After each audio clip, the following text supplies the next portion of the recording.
that blonde kid with the fuzzy haircut. Are you kidding me? A fucking kid like that. It's a joke. That's not supposed to be a joke. He's trying to say the role plays. We're live and direct at the Reckoning podcast. What the fuck is Melbourne? Look at that, bro. Would you like to be included in the Reckoning podcast, bro? I can offer you some chips, man. Save me some, yeah? Brilliant. How's it going? I came over to his circuit. On, mate. Can I have a drink? That's a rollie. Can I have a drink? I'm sick.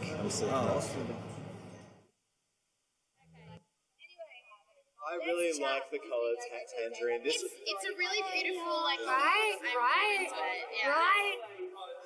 No, it was very accidental. It was not intentional. It was meant to go peach, but it went fluoro neon, red, orange. Oh, babe, that happened to me when I tried to dye my hair brown the other day, and it was fucking bright red, and I was like, what is going on? Bright red? Really? Yeah, How did that work out? It said golden brown on the packet, and I was like, I have been duped. That's what they did chat about hair dye and how misleading it is. How many people fuck up around it? That's something to talk about. Yeah, what the fuck is up with hair dye, Melbourne? This is what we want to know at the Reckoning. I'm gonna go back to Hair House Warehouse. Please, 102. So we're live and direct at the Reckoning. We're in the streets of Melbourne. We're representing at a random Melbourne house party. And we're going to talk about life, ladies and gentlemen. Would you all like to be included in the Reckoning podcast? Yes, or should I just say ladies? No gentlemen. We're representing for the ladies here tonight. Ladies and gentlemen. Lady Life. Lady Hey, Love. can we just point out at the moment, it does smell like a chocolate mint bar. It does. We're not sure where it's coming from, but we're pretty happy with it. It might just be coming from the good old man right there. Yeah. Oh, basil. Oh, yeah. basil. Basil, you should be called mint. Yeah. Mint. Oh, that's a very much of a compliment. What can I say, ladies and gentlemen? I am a minty man. Yeah. So, I grew in a paddock and... Very fresh. yes, in a paddock. In the old rolling hills where my dear Lamar used to plant me in the garage. Are you Irish? Irish. I'm half Irish. Oh, as am I. Yeah. Okay, aren't we all a little bit hard Irish? My full name is I want that one. So on the theme of being a ladies' night, I learned a new word this week. Oh, yeah? Yes. Oh, well, I don't know why I didn't already know this, and I'm slapping myself for it, but we were talking about, things being phallic in the environment as being, Things being what? phallic. So representing sort of like the male anatomy. Environmental phallus, ladies and gentlemen. Yes, and then we were at dinner the other night and we were talking about how a lot of like nature represents, like a lot of fruit and vegetables is very representative of the female parts. of the female. Oh, of course. A papaya is a beautiful vagina, ladies and gentlemen. And then I learned that the word for that is actually yonic. And I thought Yonic? it's yonic. What does that word mean again, sorry? It's sort of the female equivalent of phallic. So Imagine when you open up a fruit, which like is a like peach or something, the male kind of looks a representation little bit of like their a female genitalia. goddess hole. Yeah. Oh, no, I agree.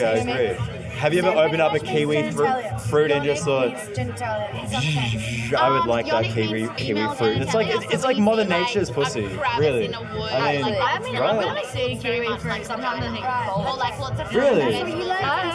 Yeah, but if you open it up, but if it, unopened, it does look like a I furry think like ball, a peach or a cantaloupe. I'm glad I just learned about the yonic term because of the fact that I see yonic features everywhere in my life. I know. I'm very intrigued by that word because that you just open up my mind because I never put the face and the name and the face together, and now I'm going to be saying yonic every 5 seconds. That's what I think is so beautiful about nature. It's so it's very representative of the female form, and don't want to go all like textbook feminism on you, and I'm like, Textbook feminism? Yeah, it's just like I feel like a lot of like fruit feminism. Well, feminism. It's a thing. Learning Look it about up. ecofeminism is really interesting because it's just like Hashtag Kiwi Warrior. Hashtag banana, hashtag peach, hashtag aubergine, hashtag any fruit that looks yonic. the dominance of nature and the environment, which is what man tries to overcome, is very synonymous with the dominance of female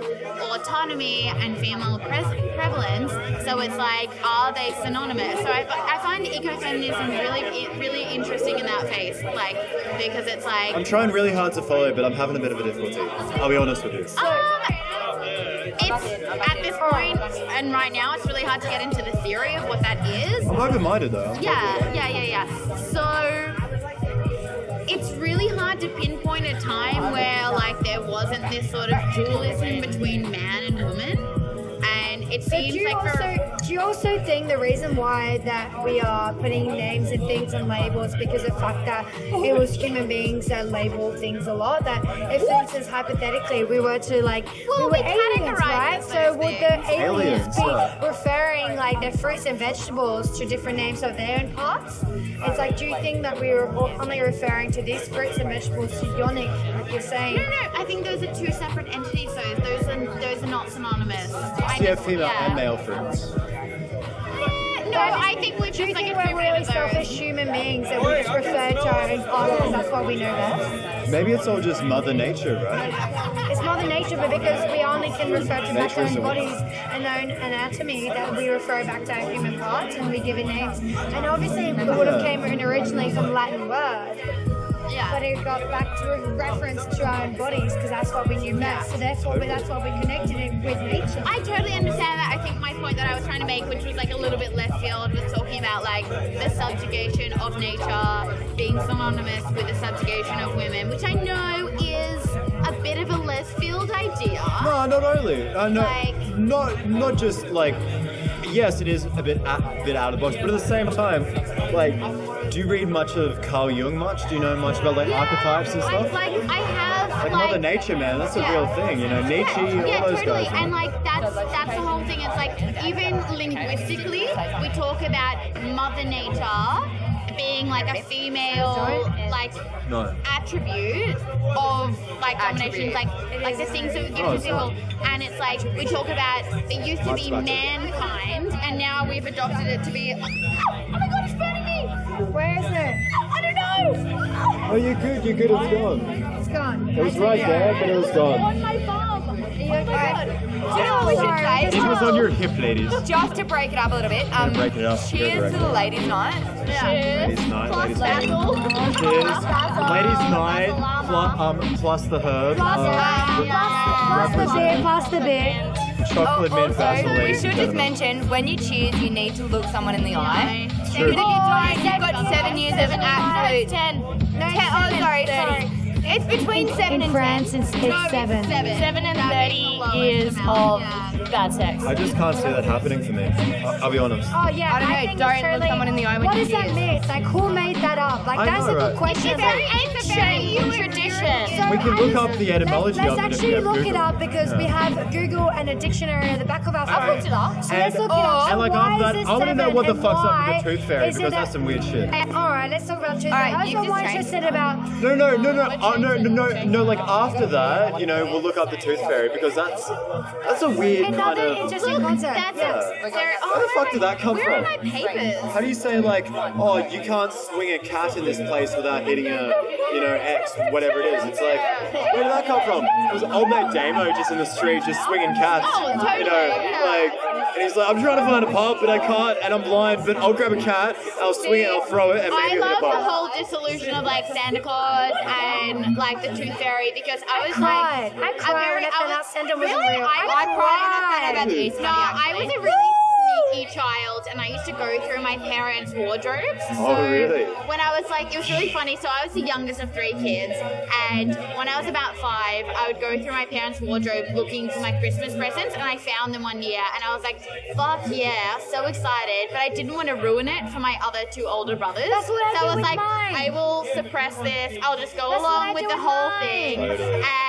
and then I just act really surprised on Christmas Day. what I and wish I could say the same. I think I was about 14 years old, and my Yeah. mum was like, Eliza, I'm sorry, but you need to stop making Easter decorations. This was the whole thing. It's not real, and we're really sorry. I cried for like Yeah. a literal 24 hours, Like, and I was like, the whole reason I did why did I not know this? I didn't found believe out. it. And my sister was laughing, and I was like, The thing is, I think it was really embarrassing with me because I'm the eldest of 5 girls, and I had 4 younger siblings to like look after or whatever. And when I found out, I was very, very young because I wrote it like a letter to Santa. He replied, and my best friend was like, "Mate, that is not." No, he did. No, Santa doesn't fuck around. No, seriously, guys. Guys, listen. Sorry, Ali. Listen, it's actually a true story. Like, what happened was Wait, Ali, do you still believe in Santa Claus? Sure, let me finish.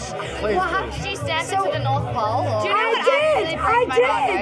And listen. Like 5 or 6 that don't No, we know have about to it. listen to Ali. Listen to the story. So We're all attentive. Represent for Santa, Alex. Sorry. Represent. What happened was my parents actually gave me an address. I sent it to the address. There's actually a guy in the well, I don't think he's like in North Pole, but actually his job. Wait, listen to this. Is real. Listen.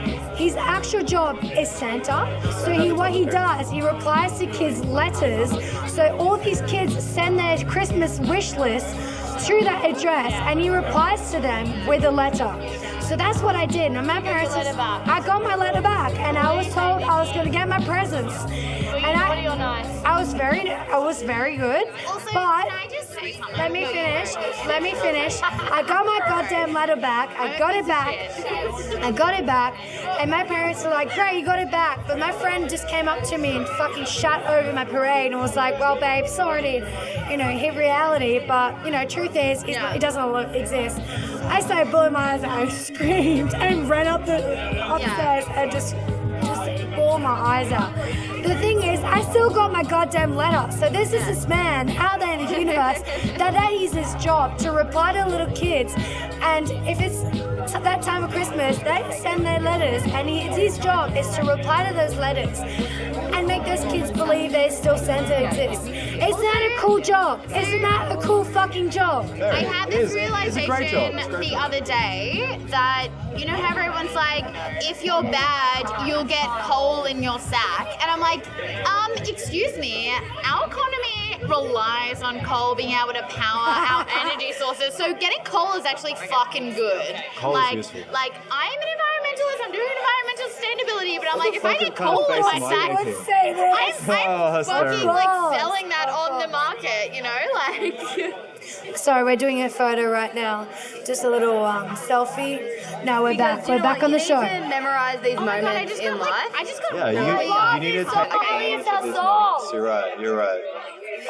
Did you guys ever play along with your parents and pretend that you believed in Santa when you really didn't? I 100%. Like the whole For reason 5 of minutes. me I finding feel the like Santa presents got the better of me. was the reason I didn't tell anyone. I was What did like, Santa do to you? that sounds really ominous, babe. Did he take advantage of you? Yeah. I'm sorry, I just always believe.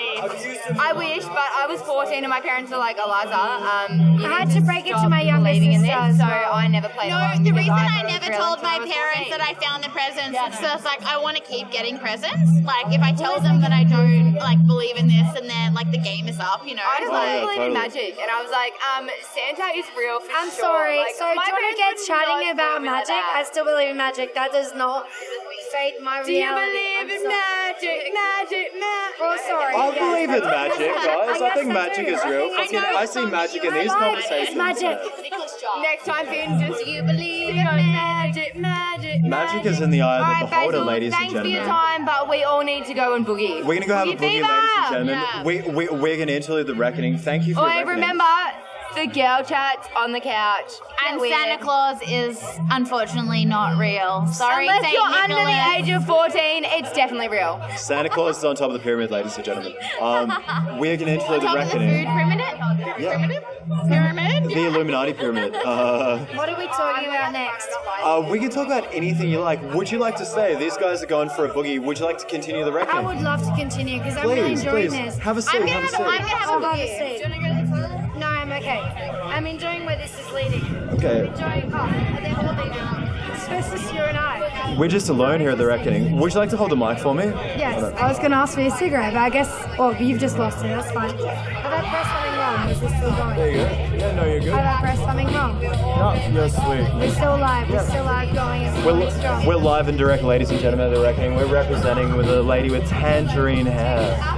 Tangerine head by accident. Accident, ladies and gentlemen. Purely accident. What color were you aiming for originally? Well, ladies and gentlemen, going back to this conversation I was previously talking about, hair dye is a very, very complex world. Oh yeah, reality. It's a nuanced, rich tapestry of hair dye, ladies and gentlemen. Well, to be honest, let's just try and do it through hairdressers, but why not just try it at home? DIY is a thing. We're all honest here at The Reckoning. We're having a radical honesty group of two right here at the couch. 101. In the voodoo couch of love, ladies and gentlemen. We have fairy lights, we have fairy lights, we've got disco we have balls, disco balls. we have gay men providing me beers in hopes of a kiss, which I did give him. I'm not gay myself, but if he gave me a beer, fuck it, I'll give you a kiss. He did go for it Whilst anyway. holding a tinny with 2 broken fingers. Completely just like did a dish. Can you hang for like 30 secs? 30 secs? The girls are inside. I've really got to whiz. So Yeah, go for it, man. We're back live, guys. Have you ever had 30 secs before? 30 seconds of sex or 30 sessions of sex? I'm not sure, like 30 secs seems to be like it's on the next level of sex. There's some next level shit. Maybe it's like on Do a you mean roof. with the same person? Or 30 seconds, like what? Specify. I'm very confused. I don't know, maybe it's like goat yoga. No. Well, I've had many sexual experiences. It just depends on what alley you want to take it. Have you ever heard of goat yoga? Meaning you do yoga with goats? Yeah, man. There's a group of yoga. They go and they do yoga together, and they put baby goats with people, and they're doing yoga, and the baby goats are like jumping on top of them and shit, and they go doing backflips. You know, yoga's actually taking it like a step forward, and they're doing it with chicken nuggets.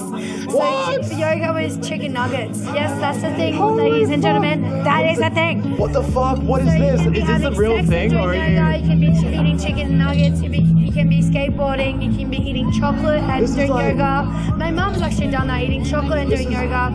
But let's go back to the sexual thing. No, What no, was no, your no. craziest But- sexual experience? Forget about that, but I'll go back to that. But like this is kind of like George Costanza in Seinfeld, where he tries to combine like his 3 loves, like fucking and TV and eating, and like he has like a TV going and he's fucking, and he's like a bowl of chicken. He's trying to do it like secretly. Like goes under there, he's go like, for the oh yeah, chicken." baby, hold on 1 sec. Reminds me of Let's go down there. Friends. Chandler Friends does that as well. And he's Yeah, like what? going for popcorn as he's eating, and he's like fucking Monica. Fucking and eating at the same time. It's a thing, ladies and gentlemen. It's a thing. Have you ever done that before? Oh, I've definitely eaten it. I've gone for like good old popcorn Yeah, sandwich. yeah. Yeah, who doesn't? Fucking, If a good yummy fucking BLT's right by your side, you're not just gonna disregard. Have you tried reading a book while having sex? No, I have no, tried, no. ladies and gentlemen. I have tried. It's very difficult. Can I ask you a question? In that beer that I just handed you, how much is left in it? Less like- than half. Have it. Do you want it? Okay, So I've got thank you. 3 others in front of me that I'm about to like pop So open. Ali as well, Yeah. and your name is again? Liza. Liza. These are all pseudonyms, ladies and gentlemen, for the record. No, mine's a real deal. I don't even shame. I know my worth and I know my views and I will stand by it. Oh, You're same. gonna stand by your shit, ladies and gentlemen. In a fairy blue coat of love, Mate, ladies it's and taken gentlemen. me 23 years to actually appreciate where I'm at. And 23 fuck it, I'm years? fucking Aw, keen. young You little appreciate soul. where you're at. I Young love little that shit. Yeah, soul. fuck it, man. Man, I it's don't not want where to be you're from, 45 it's where and be you're at. like, I don't know where I'm at and what I'm doing. I have a good No, question fuck for it. you, Eliza. Now that we're live on TV or radio, Oh, sorry. we're still doing this? Okay, yeah. We're not really I live. thought this was just like personal conversations, but anyway. keep We're not going. really live, but I love saying we're live direct What just was because the it sounds craziest cool. sexual thing you've ever done? When you hear these stories, it's a little bit deeper than just the music. There's cats out here really trying to do something and really trying to spark the idea of positivity. Now that's Yeah. that's a popular phrase in Melbourne these days. Very, very popular. Yeah, nah. Yeah, nah, yeah. Yeah, nah, yeah. Yeah, nah. Nah. But fully, yeah, nah. Yeah, nah, Yes. Yes. yeah. No. Yeah, nah. No. Yes. Imagine proper English. Yes, no, yes, Yes. no, Yes. No. yes. No. Affirmative, negative, affirmative. Man, it's like binary code. Like maybe they're communicating in some kind of like a secret language, man. What do you reckon? Isn't it funny that like when you say nah, yeah, that means yeah, but when you say nah, yeah, it means yeah. Yeah, no, yeah. Both mean mean yes. yes. Yeah. Isn't that weird? And people get really used to, unless you say nah, that's when you know it's nah. Yeah, but if you say yeah, but no. man, if you have 10 nahs in a row and then you say yeah at the end of it, that's still yeah. No, Yeah. Right? It's still yeah. That's not good. That's not good. I don't like our slang. It's too short and it doesn't make sense. It's confusing. I don't It's like true. it. It's true. I don't like English as well. we have one word for love. We have like. It's very limited, isn't it? It's like You got a flame on your finger. Are you okay? I could give a shit and I couldn't give a shit mean the same thing, and they're complete opposites. What are we doing, Melbourne? What the fuck is It's going not just on? Melbourne. It's the English language, in some sense. Or not just Australian in general. It's just like we roughen it, we shorten it, we cocktail it. We just do all sorts of things with our language, and it's like. It's become this quite interesting cocktail, but at the same time, I'm like, what have we become? Like, what? How have we come here? Like, what's it going to be like in 2020? We're going to be speaking in like one-word language. There used to be like 10-word sentences, but now it's like 3. So what's it going to be like in like... Shakespeare would be appalled. Can you imagine? He would be like suicide. Shakespeare would be absolutely appalled right now. He'd be killing himself. Alright, we're doing another pause. Yes, Did you please. write down in the notebook? Yes, what I said before? I did. Alright, cool. Yes. And second thing is, Ali, the girls really want you to have a boogie. Like, we understand you're doing your vibe here and shit.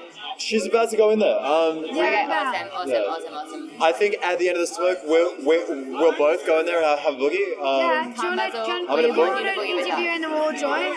We're fucking You have to representing do at the what you're Boogie doing. Lounge. Ali, we respect you to interview on behalf of Girl Gang. That's what we're going by tonight. Yeah, girl gang. Please represent. quote that again. Wait, ready? This is on quote. GG, ladies and gentlemen. Ali is representing on behalf of the Girl Gang tonight, and everything she says, we as a Girl Gang We are now support going to talk about synchronicity. We're Do you know representing what? the Y chromosomes. Do you have ladies and anything to gentlemen. talk about synchronicity before you leave, honey? Yeah, what about synchronicity? Have you had Have any you had weird big beliefs about synchronistic moments in synchronicity? your life? I don't know what you're talking about. Synchronicity, Do like- you not know what that means? Synchronicity, you know, like when you have this really spooky coincidences that are very meaningful. Oh my god, I have like, okay, so I will actually say something. I have like please, 400 please. experience of that. Yeah. But I think my beliefs actually come from something a little bit different. So I had a really weird one day, Okay. and it kind of made me believe in like a higher spirit level world. Totally. And I feel like so at certain times these spirits that I don't know and I have nothing to do with, and like prior to that I didn't really know what I believed in, but there's certain moments where I'm like, I'll be thinking about something and then all of a sudden something else will come through. Like the other day, for example, I was like, I'm done with dealing with everybody, and I love that you're aware of it. That's the magic of it. That's the magic. It's being aware of it and realizing that you're having a synchronicity. Do you know what you should do, Basil? Get a co-host and get Ali. She's got a hot radio voice and she's hot as fuck. She could totally be my co-host. Yeah, I'll totally and be a co-host. Ali and Chelsea, both of you have really hot radio voices. It's because I lost my voice so many times. I'm husky as fuck. Oh, I wish I had a love husky voice, but I don't. My voice is just so. So going back to mean. synchronicities, what was the experience? I love both of your Okay, voices. so I actually had a really weird one. So I had a cousin who got murdered in the States, and a week I'm later sorry my to hear grandma. that. I'm really sorry. Sorry, man. Thank you, I appreciate that. And a week later my grandma died of cancer. But at the same time, there was a song that really, really stood out to me. And now whenever I'm going through like kind of a weird time or kind of something really cool, it actually doesn't matter what time I'm going through, randomly this song will play on the radio, and it's not a radio song. It's not something that you would hear on a general thing. It's almost really literally a relevant song. to your lifestyle. Yeah. And it's like, do you know what? All of a sudden I'm like, do you know what? Things aren't as bad as they seem, or things aren't as intense as they seem. Mother Nature has And your this back. is like, this is me just like knowing It it. depends on how you see life, really. Yeah. It just You know depends what? on Mother how you see Nature can be a life. beautiful woman, or she can If be you terrible manifest to you. whatever you want, you just get what the fuck you want. I'm obsessed with you as a human for just saying that, because manifestation is the most powerful thing you can ever come totally. by. If you can manifest what you want and actually believe it, not have this like self-doubt You behind it. create your own life constantly, Actually. always. If you believe in yourself, then you're going to create amazing experiences. If you Perfect don't believe in example of this, yourself, We're okay, changing so- the world, ladies and gentlemen. No, perfect Yes, we example are. of this. Yes, 3 we are. years ago, I was like, I would love to work in an agency. I'd love to work in a marketing agency. Like, even though I had no marketing experience, but I was doing events. Yeah. All of a sudden, 3 years later, all I thought about is like, I'd love to work in Because an you're agency. obsessing and you manifest Yeah. it for yourself. Because And you're now, so, and you believe in congratulations yourself, me, and you I am love working yourself, in a and marketing agency. There we go. There we go.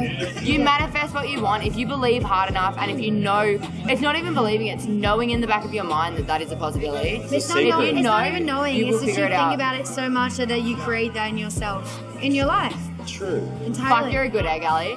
Basil, you too. Keen Thank to have met you. You too, man. It was a pleasure. I'm excited to hear this. Yeah, it'll be up on YouTube in a few weeks, the recording. Can you let me know when it's out? Of course I will. Maybe just stay with us and just chat. Write down your details. I'll Do you have a phone? I'll give you my number if you want. Do you have a? We'll do this later. We'll do this later. We'll do this later. Okay. But yeah, I'll get you details because I'm having events, man, where I get a bunch of people together and I play the podcast.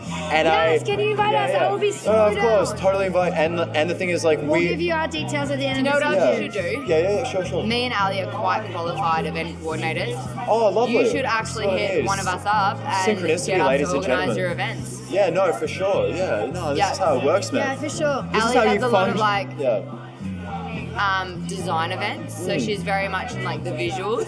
I'm very much in like the behind the scenes, like the running programs, that kind of thing. Okay. You vibe what you want, babe. You will figure it out. But if you want an event that's gonna go off choppers, me and Ali are your girls. Totally, man. You guys are feng shuiing like the underground Melbourne Power Ranger. Feng shui is part of your vocabulary. Dude. I love it. All right, dude. Like, okay. So, do you think? Do you? Can I have this? Yeah. Do you girls think that the Power Rangers had it right, in the sense that Power Rangers, you mean the Power Girls or the Power Rangers? the Power Rangers, because their power came from friendship. You mean the Power Girls, like the Power Ranger girls, so like the blue and the red and the green? No, that's Powerpuff Girls, babe. Sorry. No. I'm sorry. Okay, The Power Because Rangers. that was always the red. so Power Rangers is very much like a. Epiphany. I'm gonna say like a my little metaphor to brother was life. really into Power Rangers. But the I power can't say came I was from really into it. friendship. It did, didn't it? And siblings. So I've got a lot of siblings, but the three eldest girls in my life. So I was always the eldest one, so I was the red one. My angry little second one was always the green one. And the soft and gentle one was the blue one, which resonated with like the Power Ranger girls, and we are the Powerpuff Girls. The angry one was. Can I please just change the topic for 35 seconds? Can So I always have a sip of it? go for it. Thank you. Family is one of those weird things. Like you're born into it and you're expected to love them to whatever they are. But at the end of the day, you get to a certain age and you create your own family based on the people that you actually love. I'm sorry. I love my mum and dad and I love my siblings, but we do not agree on anything and we are not in any way eye to eye. They're there when I need them, but my family is the friends that I've made in the last 4 years. I'm sorry, I know I completely changed it, but you actually, It's a very good point. because do you know what? It's going back to manifesting your own life. It's still relevant. No. Yeah, it's relevant. And the friends that you picked is your family that you chose. The friends that you have now is a family that you manifest and you chose. Because yes, your family is what you're born with, but the friends that you have is the ones that you picked and you manifest in you. I find this really, really hard, and I don't think enough people touch on this. There's so many programs and so many things where, like, family, like, you can always go back to your family and shit. I love my family, don't get me wrong. Always will. Always will love my family, no matter what. But my family and myself do not see eye to eye in anything, any way, shape, or form. Yeah, me too. So I have completely created my own family in the last 4 years. Family's And, something like, you do. It's not something you're born. You can be No, fatherly, but you can be brotherly. not enough people touch on that. Like, my brothers, I would not know a single thing about them had I not grown up with them. We are so far apart, and even now I'll message and be like, hey, what are you up to? They won't reply to me for like 4 or 5 days. Family is... Are you a bit of the devil outsider of your family in a way? I am, but I don't want to synchronize with that, because once you agree with something, that becomes your reality. It's like that manifestation thing. Like, you need to create your own reality. And I think, like, personally, I believe family should be hugs and kisses and should be there for you through thick and thin. But that is what my friends have become for the past 4 years. Well, that's family then, isn't it? Absolutely. And in saying that, this is the end of our girl chats. We are going to go boogie. Thank you for having us. We love you. Thank you, ladies and gentlemen. Love from Finn, Ali, Chelsea and Liza. The best girl gang you'll ever meet. If you ever see us in public, come and hang out. We are lovely. This is not the last you'll hear from the girl gang, ladies and gentlemen. Yes, let's make this a thing. All right, Come down, beautiful, Taz. lovely. I'll see you soon. Bye.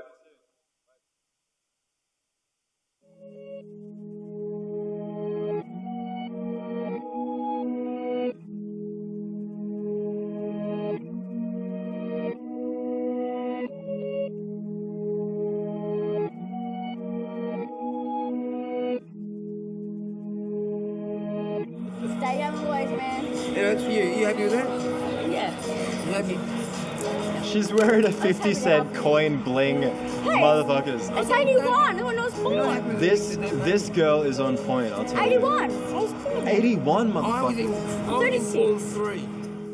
Can I give my opinion? Of course you can. This is my opinion. Can I give my opinion? You're totally free. Like 50,000 young people. It's taught me where I'm at now, and now it's You more about the obviously soul. that gal. Yeah, She's obviously. doing something right. I can see the chakras are aligned, ladies and gentlemen. She has the yoga pants of love. She has the fluffy She has jacket. the- Actually, they are yoga pants. Yeah, look at that. Stockings underneath because it's a bit nippy. Well, you know, Yo, you you can't gotta just fucking be insulate. yoga pants No, outside but I without like- tights on. If I could take my time back and do it realistic with again, yourself. maybe I would have gone something romantic. But do you know what? It's shaped who I am as a person, and I believe there's more to a person than just sex. Like you need to know the soul behind them Yeah. if you want to be committed. It's true. Otherwise, get your rocks off and do whatever makes you happy. Yeah, while you're young, you gotta have fun, right? Cheers to that one. Fucking cheers, Do whatever you want. ladies. Know your own worth and just appreciate It's a it. fucking pleasure. Ding, ding, ding. I can't really ding with a can, but hey. Are you? Okay. Well, I shall be here for a little bit. We'll see you in the collective unconscious with your yoga pants. And the tights, because you can't just be a yoga. You can't be a yogi Melbourne. That's the funny thing. You might try and be. You can pretend. At the end of the day, you're still gonna have to be stingy underneath and wear the yoga pants. So you have to wear thermals, tights, whatever it is, the layers, and then show the yoga steers. Totally. Jim Carrey's a bit of a yogi at the moment. Have you noticed much of what Jim Carrey's doing at the moment? So the last interview I saw him on Facebook. Actually, I'm never really on Facebook. Yeah, The last you time I saw saw her. him was circling this interviewer, and she was very, very mainstream and very judgy. You could see the way she looked at Jim him. Carrey doesn't exist. And the way she looked at him was just like, I just couldn't believe it. I was like, come on, man. Like, this is an established Devil artist, outsider, devil actor, outsider, man. beautiful man. Like, he's done many, many Yeah. beautiful things in this world. But he's out of the box and she's in the box. He was circling her, and all she could do was just give him these judgy eyes and just get going. Yeah. Did you And I was mock just her? like, how? And she kept asking him all these mundane questions. I'm like, how dare you interviewing with these mundane questions? Like, How dare you? Like, if I had Jim Carrey, I would ask him like beyond God questions. I would try and think of the most intricate question and be like, what is like? I don't even have the question right now because I haven't even practiced it, but thought to it. But if I He's would, been meditating and shit. he doesn't just meditate. He just is beyond words. He's so advanced. He's just advanced. He's just beyond his times. Like His he feng doesn't. shui is definitely on point. Or just even just him circling an interviewer. Like who does that? Just going round and round and round. And she's feeling lost, getting dizzy and dizzier and dizzier and dizzier and going, what do you think of tonight? He goes, well, what is tonight? Tonight doesn't exist. We don't exist. We are nobodies. We don't belong here. We are nobody. I'm just here as an observer. And she goes, seriously, what? But don't you believe these people are iconic? He goes, I don't believe in iconic people. We are not iconic people. We are believers. We are great people. We are not iconic. I don't believe that people should look up to us. We are all equal. And I was like, I love you. He doesn't want to be an idol, which I can respect. I don't want people worshipping me. Oh, fuck that. I'm just a Fuck fucking that. guy, man. Fuck Like, that. even if this becomes really popular, ladies and gentlemen, do not worship me. Like, if you create some kind of like, do not make this man right here your icon. Thank you. Like, if you make some kind of Basil religion and start chanting, religion. some kind of rituals Let's in my make name. a shoe religion. I disapprove. I'm just putting it out there. I'll be part of that. I'll be part of a shoe religion. I would totally back a shoe religion. I will be part. You know, I've got over 40 pairs of shoes. Are you gonna be a Basil devotee? Not Basil, shoes. I'm gonna feel like a fucking cult member. I don't know if I'd be comfortable with that. But you have to be a shoe Do you want religion. to have a cult though? Like, do you want to? That is actually one of my questions that I've been asking people because I did interview a man by the name of Catfish Jones. Now, Catfish Jones is running his own cult, ladies and gentlemen, apparently, and it's called the Catfish. Now, Catfish Jones Endeavour. had a Mr. Miyagi mustache, minus the mustache part of the mustache. You know, like the mustache here. He had like the Hitler? No. He just had like the handlebar parts of the So mustache. he's got the handlebar minus the Hitler. Yeah. So the Hitler minus. Yeah. The Hitler minus, ladies and gentlemen. He's Like a got catfish. Hitler minus. Like a catfish, man. Yeah. So I've been asking people, would you you like to create your own cult, A? And B, if you had a cult, what would be your cult like? What would be the shtick of the cult? Okay, so I'm going to be really honest with myself, my soul, my being, with you. Do it. I've never actually really talked about this. It's actually quite an interesting topic, but I've heard of Scientology. I've heard of a lot of like different cults in my life. I'm not an expert. You've had them in your life. What do you mean by that? I've heard of them. I've heard of them, and I've had enough to have a good understanding of them. Yeah. And same as religion, I can see the good aspects of them. Yeah. But just cult itself, when you just say cult, my whole body just shivered and I wanted to throw up. I almost just threw up on the microphone. It's not very nice, is it? I like religion, but I feel like cult is like the other extremists of the term of religion. In some sense, it's like it's like radical religion, isn't it? It's just like you're taking it such extreme and you're isolating. It's pretty much what you just do. I'm being a pessimist right now, which is so unlike me because I'm the most optimistic person you can ever meet. You feel very optimistic. Super optimistic. But when it comes to cults, when I think about it, it's like let's bring a whole bunch of people. I'm going to pretend I'm God, and alright, so I believe in this can. That's in front of your legs, right? So this can is my God. So therefore, this God called me, therefore I'm going to bring thousands and thousands of people in order to raise money to live off this, in order to make this cult. But actually, in the end of the day, you're going to brainwash these people, and if they want to get out, they're going to be killed, and they don't deserve anything, and they're a piece of shit, and they deserve to die. That doesn't happen. That is it. That is it. So Scientology is a fact. Do you think that anything can turn into a cult? Oh, totally. But that's extremism. Yeah. That's extremism. So if someone takes a belief to the extremism and believes in it that much and has enough ego and enough faith within itself, they will believe they can lead a whole community and a whole tribe, a whole entire world just based on this fucking can that we're holding right now. If they believe enough in it. So if tomorrow this is my God and I'm holding this can, I'm going to hold it for the rest of my life, and I decide that height, this bit in my hand, it is my cult, it is my God, it is my religion, it is made of pure organic juice, and it's made of plants and flowers, and everyone that drinks it is going to become pure. The golden nectar of the gods. Who knows? Who fucking knows who made this and what it's made of? If I believe this enough and I told you this and you believed in it and you told that other person, it will just keep believing. At the end of the day, the end result is like everyone's sick, everyone's addicted, everyone's like. Yeah, we all are quite sick, aren't we? Like, mentally speaking, do you reckon do you think, like, the psyches of Melbourne are more unwell today than they were in the past? Yes, because of the fact that I feel like, going back to the cult thing, I think that everyone, if they're part of the cult, they're giving their higher power away. Because I feel like everyone is highly intellectual, highly intuitive. Intuitive, yeah, and it's just a matter of whether you decide to be intuitive or not. So if you believe in your intuitive like sense, and you feel self-empowered, be intuitive. But if you're believing to be part of a religion, you give yourself away. So if you want to be Christian, okay, yes, great, you're a spiritual being, but you're giving yourself away to God. Yeah, putting a label on things, you kind of limit yourself in a way, don't you? And you're maybe we should be power. Maybe we That's should my be religion, to be empowered, to not give your own power away, to actually just believe in yourself, have your values, be knowledgeable, find out what's out there, man. There's so many religions, so many cults, and a lot of them have good values and amazing things, but why, instead of being part of something, take the best aspects, take them away, take them away and take them into your being and your soul and your being and whatever this thing is, and take all the best aspects and make you and be intuitive, and don't give your best power away that you're born with to someone else that you don't fucking know, and they're just made up this random thing you don't even know. Can we pause this for like 30 seconds? Yeah, of course, man. True. And Darren Lyons goes and spends money on fucking a floating Christmas tree? What the fuck? Motherfucker, I didn't hear this story. You're spending money on a Christmas tree. A floating Christmas tree. Christmas tree. He did a couple of years back. Who is this bourgeois motherfucker Darren buying Christmas trees? He's the guy that shouldn't be shouldn't be the mayor. That's right, he was the mayor. He was falsely, he was artificially intelligent. What? Those paparazzi.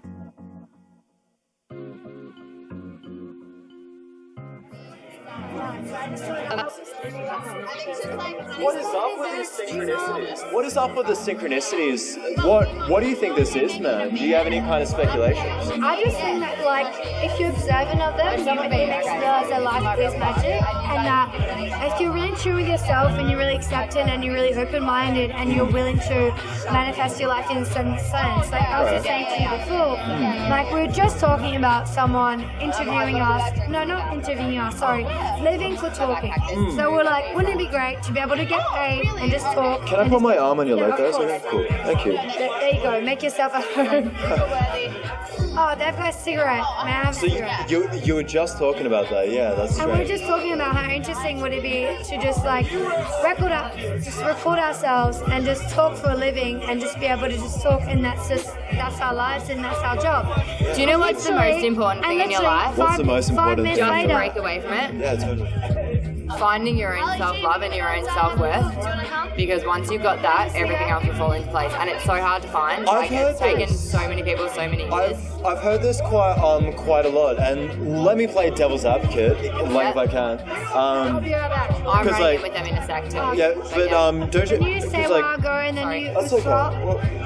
Can you say till I go and then we'll swap? I'm just gonna go quick pee and I'll come back. The pee's gonna take ages, but I will be here until I get bored. I'm going to wipe up this guy. Let's go wee in the bush, babe. Oh, babe, it's fine. Don't even stress. Let's just keep going. Anyway, devil's advocate. Yeah, okay. So I've heard this a lot these days. Self-love, you know, and love is a very loaded word. So like maybe before I play devil's advocate, for context, what do you mean by love when you say love in this context? Okay, so to be perfectly honest with you, this context is something that's really, really hard to come by. And for anyone that's listening at the moment, I would highly recommend Osho's Intuition as a book. Okay. It's only about 100 pages. It's pretty hard to come by, but if you can find it, read it. It will change your life. Could you express what you mean by love? No, I'm about to. Okay. Let me get to it. Sure. Yeah. So self-love is this knowing and this being that whatever you're doing is actually okay, as long as you've got your moral standings behind you. And not worrying about what other people think of you. That's important. It's really, really hard to come by. Like, I would say I'm a pretty confident person. Yeah. There's not many times where I don't feel confident in what I'm doing. Okay. But in saying that, even then, there's those moments in time where you're like, you need someone else's, what's the word? Like, affirmation, not affirmation. You need someone else to devil's advocate? Not devil's advocate. You need someone else's confirmation on your actions to be sure of your own actions. Okay. Whereas if you have that self-love, it's like, it doesn't matter what anyone else thinks. You are so sure of what you're doing. And as long as you've got a good moral behind what you're doing, because there's a difference. Go for it, babe. There's a difference. There's an ego, and then there's like a so sorry, this is probably not going to be that great viewing. No, you're fine, man. So there's like an ego where you are overly confident in what you're doing, and then there's just like a self-confidence. If you believe in what you're doing, and if you have self-awareness in what you're doing, it'll make the world of a difference. Okay, and it's self-awareness. It's actually really, really difficult to come by. Yeah, no, you're right. Like, to be perfectly honest, I'm 23, but I feel like I've lived on this earth a few times. It's a magic number. But it's taken me 23 years to actually be like, I'm actually comfortable in my own skin, and I'm comfortable in my own decisions, to be like, I actually agree with what I'm doing right now, and I can back up my own choices. But that self-love also comes in the sense of you need to be able to listen to other people and not agree, but also not disagree. You need to just be able to hear other people out. Just be open to what they have to share. Yeah, no, I agree. When you that's evolution, isn't it? That's how you adapt and evolve. It actually is, and that I think it all comes back to that self-love thing. Darwin had it right, ladies and gentlemen. If you've got that self-love, and if you find something about yourself that you really, really appreciate, build on that. Keep doing it. Like, I'll say this to all of my best mates, and they all know this to the end of the earth. If you wake up every morning and find 10 new things every day that you love about yourself, talk about it. Within a month, you will become a brand new person. Because it's gonna take a little bit of time. Okay, this is the devil's advocate position on that. Could I have a drag as well? Sorry. It's but yeah. Thank you. Feel free to roll mine as well. I just can't roll at the moment. I thought we were going to dance. Yeah, I want to dance to more. My tip might do. Oh my god, Ali's like, just mind my spot for a minute. But no, I'm ready to dance. I was just being like, self-love, it's hard to come by, but when you've got it, I'm just keep it. enjoying this. I'm just really enjoying this topic. I'm enjoying this chat. I'm just. Do you know what? what's The up? three of us, Finn, Eliza, and Chelsea, all will stand by whatever Ali says. So Ali, keep the program going for the girl vibe. You've got the girl team. We're representing for the ladies. I'm really hard. I'm just really enjoying this. Like, I'm just enjoying the concept. I'm enjoying the aspect. I'm enjoying the synchronicity. Can I tell you about some of the synchronicities that I've found doing this podcast? Chelsea! Hey, do you want to roll a smoke? I have smokes. Yes. Yes, I just can't roll at the moment because I'm fucked. I will roll you on. We're gonna interlude this and we'll come We'll be back. We'll be back. We'll be back, ladies and gentlemen. Can't forget the gentlemen.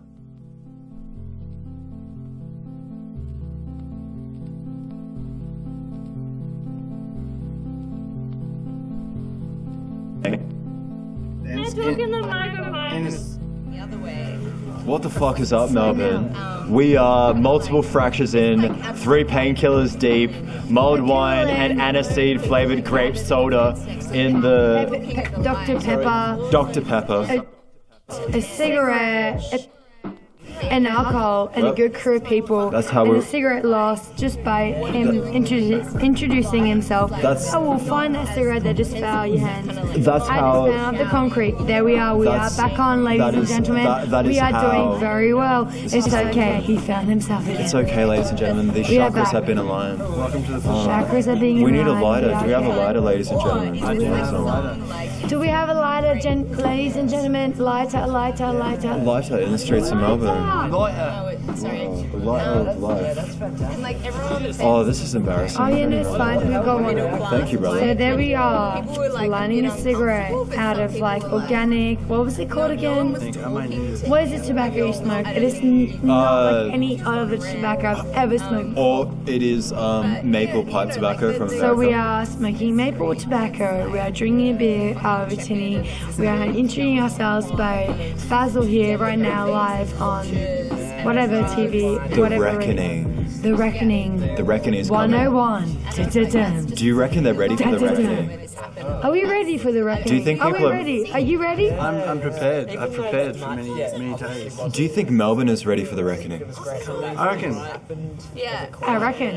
You sound like you reckon. Reckon is quite a common word, isn't it? It is. I'm trying to relate to the common man of Melbourne, or woman, or whatever. Or mutual. Non-binary, non-binary, whatever. Transgender, whatever you are. I'm not a gender scientist. I'm not here to judge. Whatever you are. Whatever you are, you will be. We're here for humans.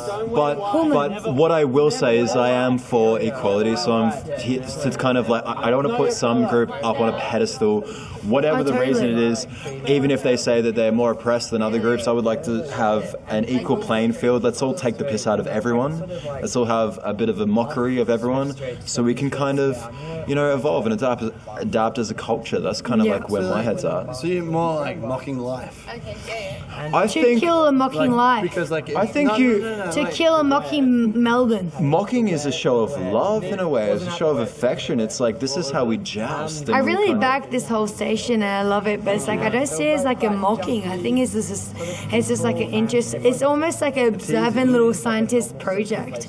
I'll give you an example where like mocking is appropriate. Like, because mocking sounds almost like you're taking the piss out of, which I feel like you're almost like you can do that. Rude about it, which I don't think your project is about that. You can do that in a loving way, though, man. Like in the sense, like I mock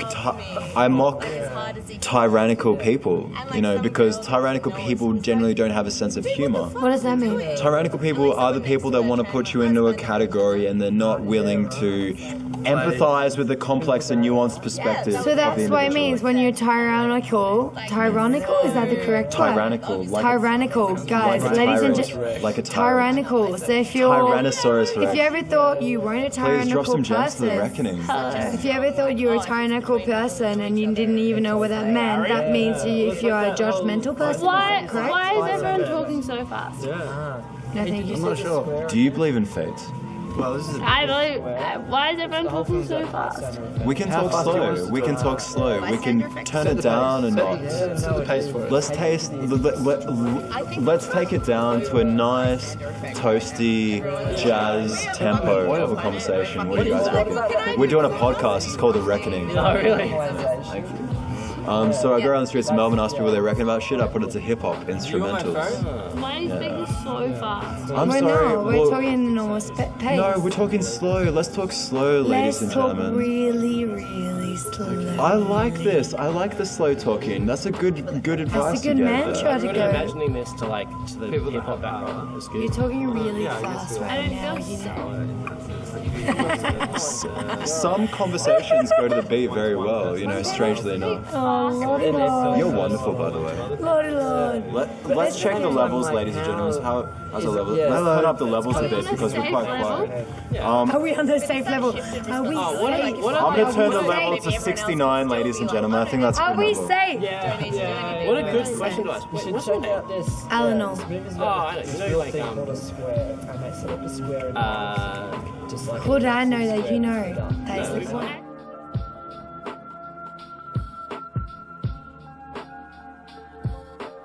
How do you feel? How do you feel? Everyone's You speaking know, really fast. What do you reckon about Kayla. Oh yeah, she's my best mate. Yeah. Yeah. I'm Ant's best mate. It's kind of like a strange sort of, yeah. And I've Right. taken Of course I know You you. probably hung out. Yeah, like, at on the Canning. front lawn Yeah. at Canning Street. Totally on the Why nature that- strip. That totally happened.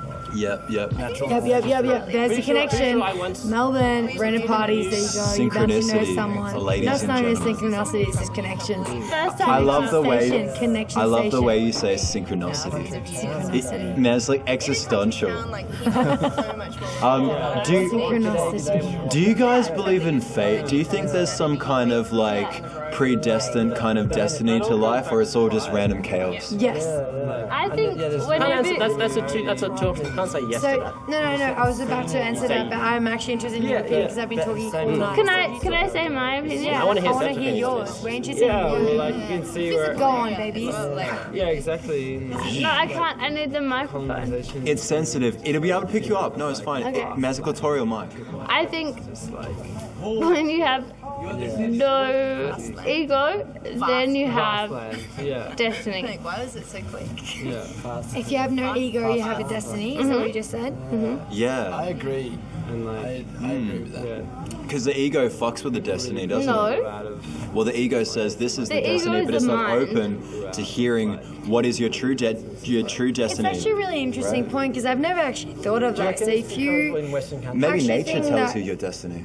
but I don't even think it's nature. I think it, like what you said is. Well, I'm not saying it is what it is because I'm not God. Like who fucking knows? Like We're you not have an gods opinion, here. I have an opinion, you have an opinion. We're- At the end of the day, no one's got an opinion because We're all just it reckoners. is what it is, and we're just all reckoners. having opinions, and we live on this small little planet as little human beings and our own human being experiences. We're having And a that is radical just- honesty group here at the Reckoning. Yeah.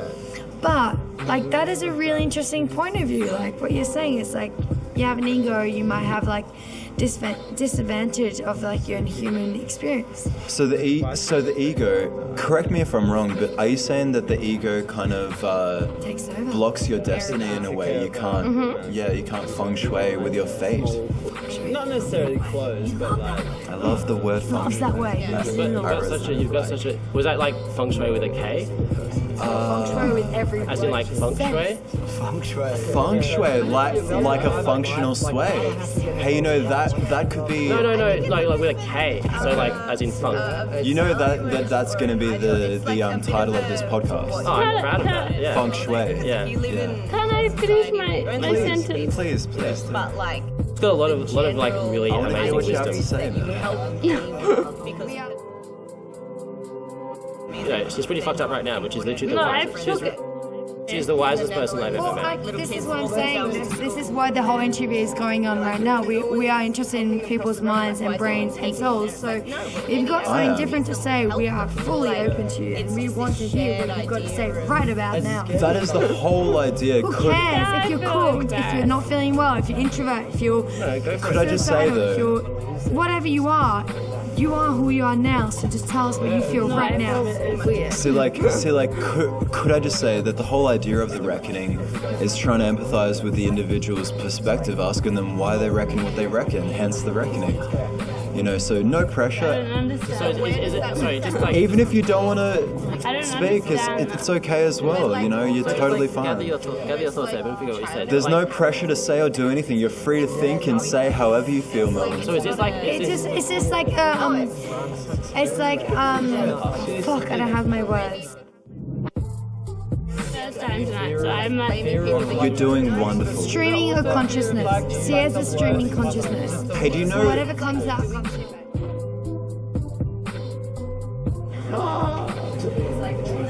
Do your cigarettes suffer from erectile dysfunction? Yes. Take Zoom Zoom.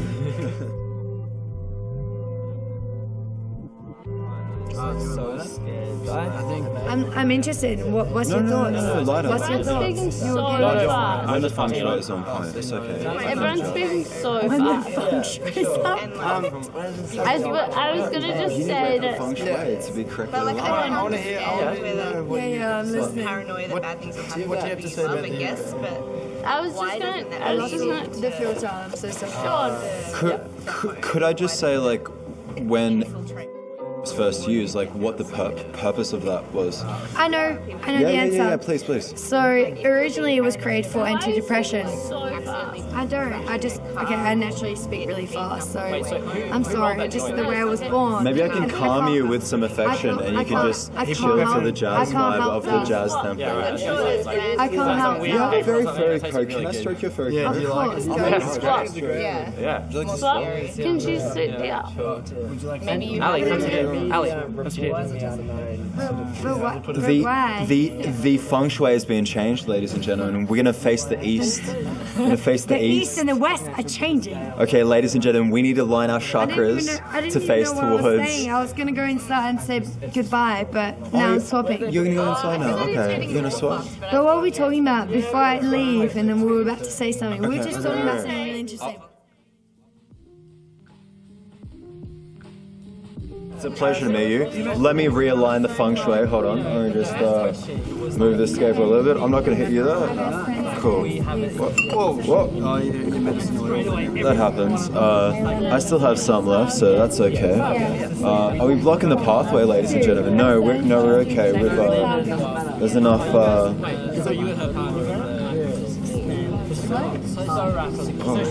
Sorry.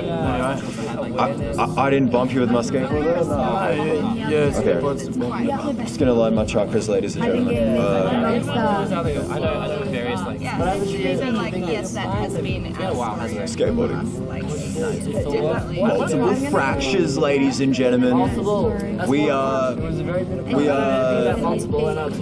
We are multiple fractures in. We are 3 painkillers deep, ladies and gentlemen. We are coming to you live directly in the streets of Melbourne, and we're doing a podcast. It's called The Reckoning. I go on the streets of Melbourne and I ask people what they reckon about shit. And I put to rap instrumentals. Would you like to be part of the Reckoning podcast? Yeah, I'd love to. Yeah, same. I've got to come back. Again, I'm sorry. I'm gonna Good. How's your Sim H4 It's working.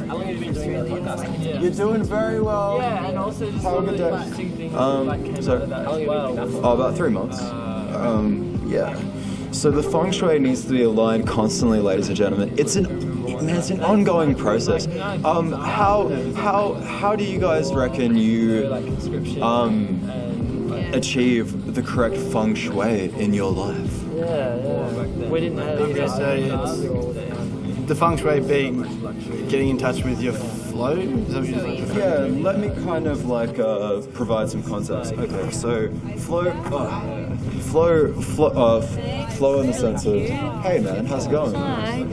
We're doing a podcast. You're doing a podcast? Yeah, feel free to be involved if you want. It's called The Reckoning. What's the podcast about? Well, it's called The Reckoning. I go on the streets of Melbourne and I ask people what they reckon about shit, and I put it to hip-hop instrumentals. Fuck yeah. That sounds fucking excellent. Let's get alcohol in there. Feel free to be involved if you want, man, anytime.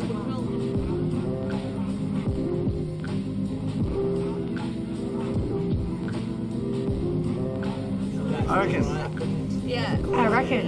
He sounds like you. No, I do. like one of the most I was gonna just say that.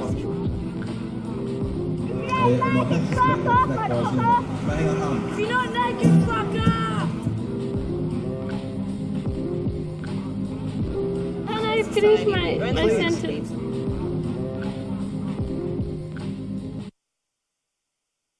Tits are on the limo, ladies and gentlemen.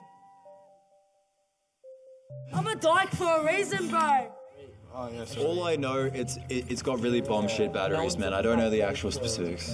But if you do... Because it's so Hey, where do you LGBTIAQ plus, thank you very much. You're a sexist, you're racist. No. Sexist and racist. I don't know, man. I'm taking the piss, ladies and gentlemen. But I believe, you know, I may be wrong, but I think the acronym is at this stage LGBTIAQ plus. And I believe the other kins, there's rumors, ladies and gentlemen, that the other kins are going to be the next acronym. I'm sorry, yeah, sorry. I'll calm the vibe. I'm sorry. I got a bit passionate there. You're cool. Are you okay? Did you have a little vom? It needs to be done. It's ridiculous, but a little vom. Can I give my opinion? Of course you can. This is my opinion.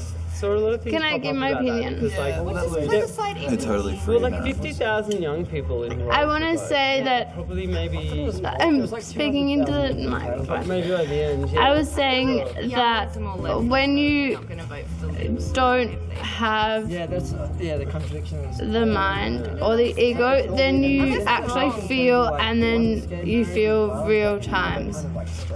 No, that's true. You feel more without the ego. Like you said before, I agree completely. It's true. We were talking about fate earlier. Do you gentlemen believe in fate by any chance? I think there is, same.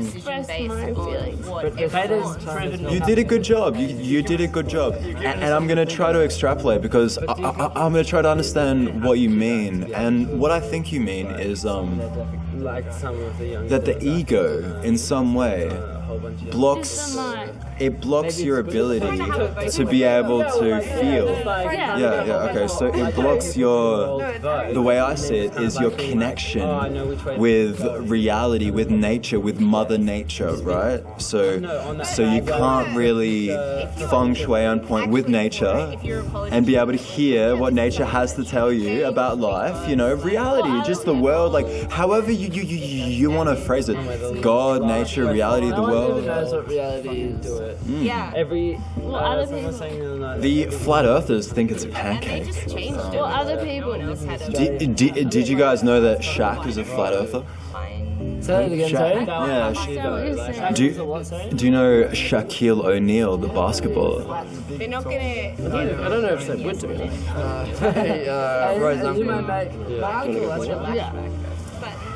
Oh, this is too much. But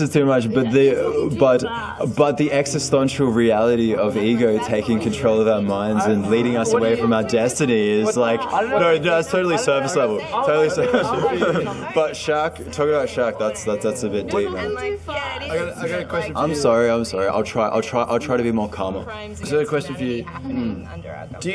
What do you think about silliness in relation to the ego?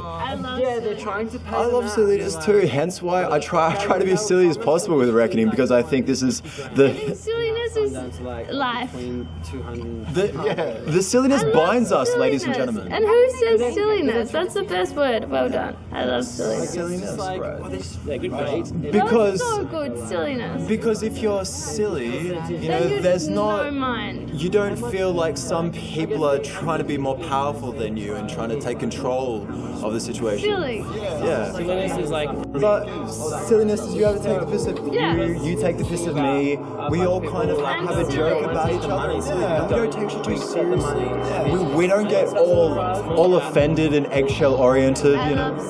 I love silly. I love silly. Even though But in these days, it seems like there's a lot of anti-silly going on. What do you guys reckon? I reckon there's a lot of anti-silly going on. Eggshell-oriented Melbourne. What do you guys reckon? Silly, anti-silly, Overly sensitive people. Extreme PC.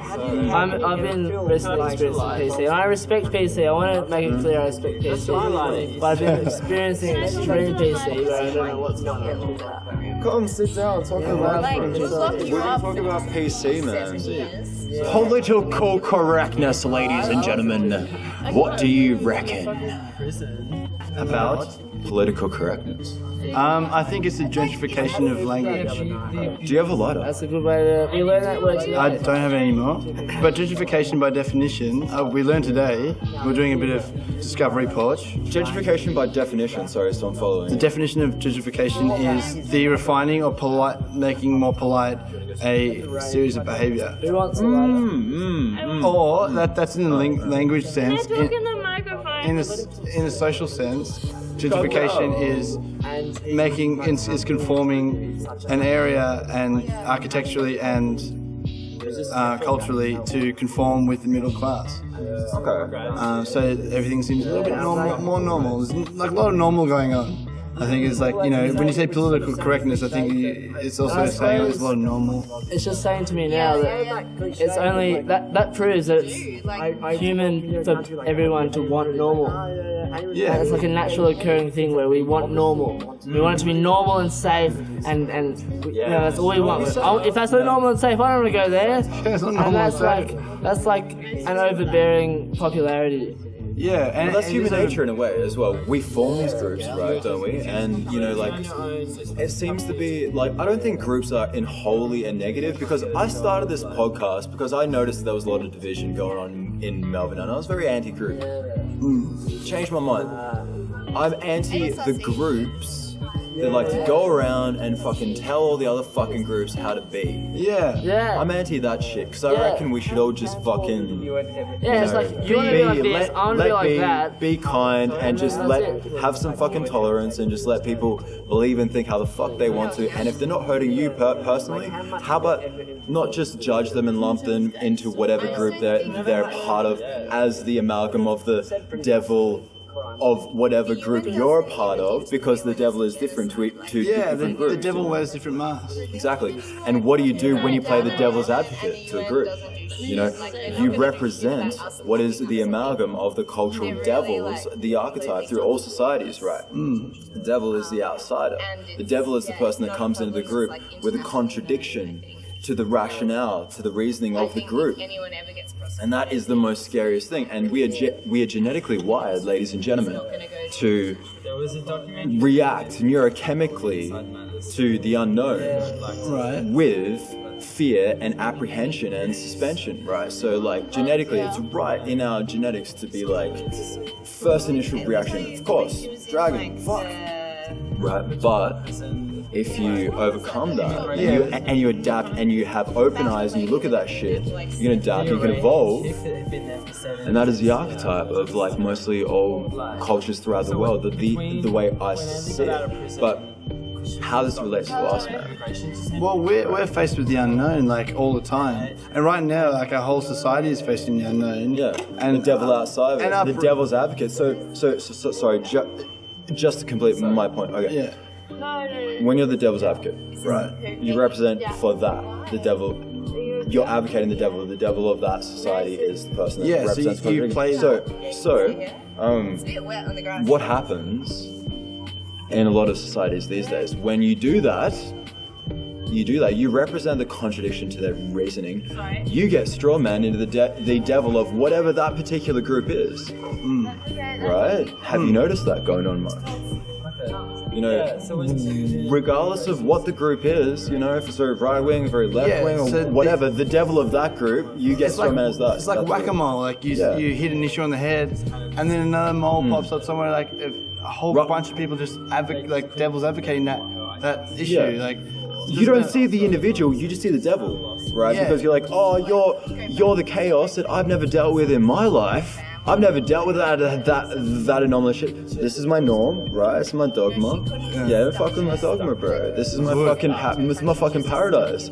I'm represented in my fucking fantasy. Yeah, it's just stuck in limbo. I like It's the Matrix, man. It's the fucking Matrix all over again. What do you reckon? I'm gonna fold this on you. You have a lighter though. No, Tyler does that. Oh, Rory does though.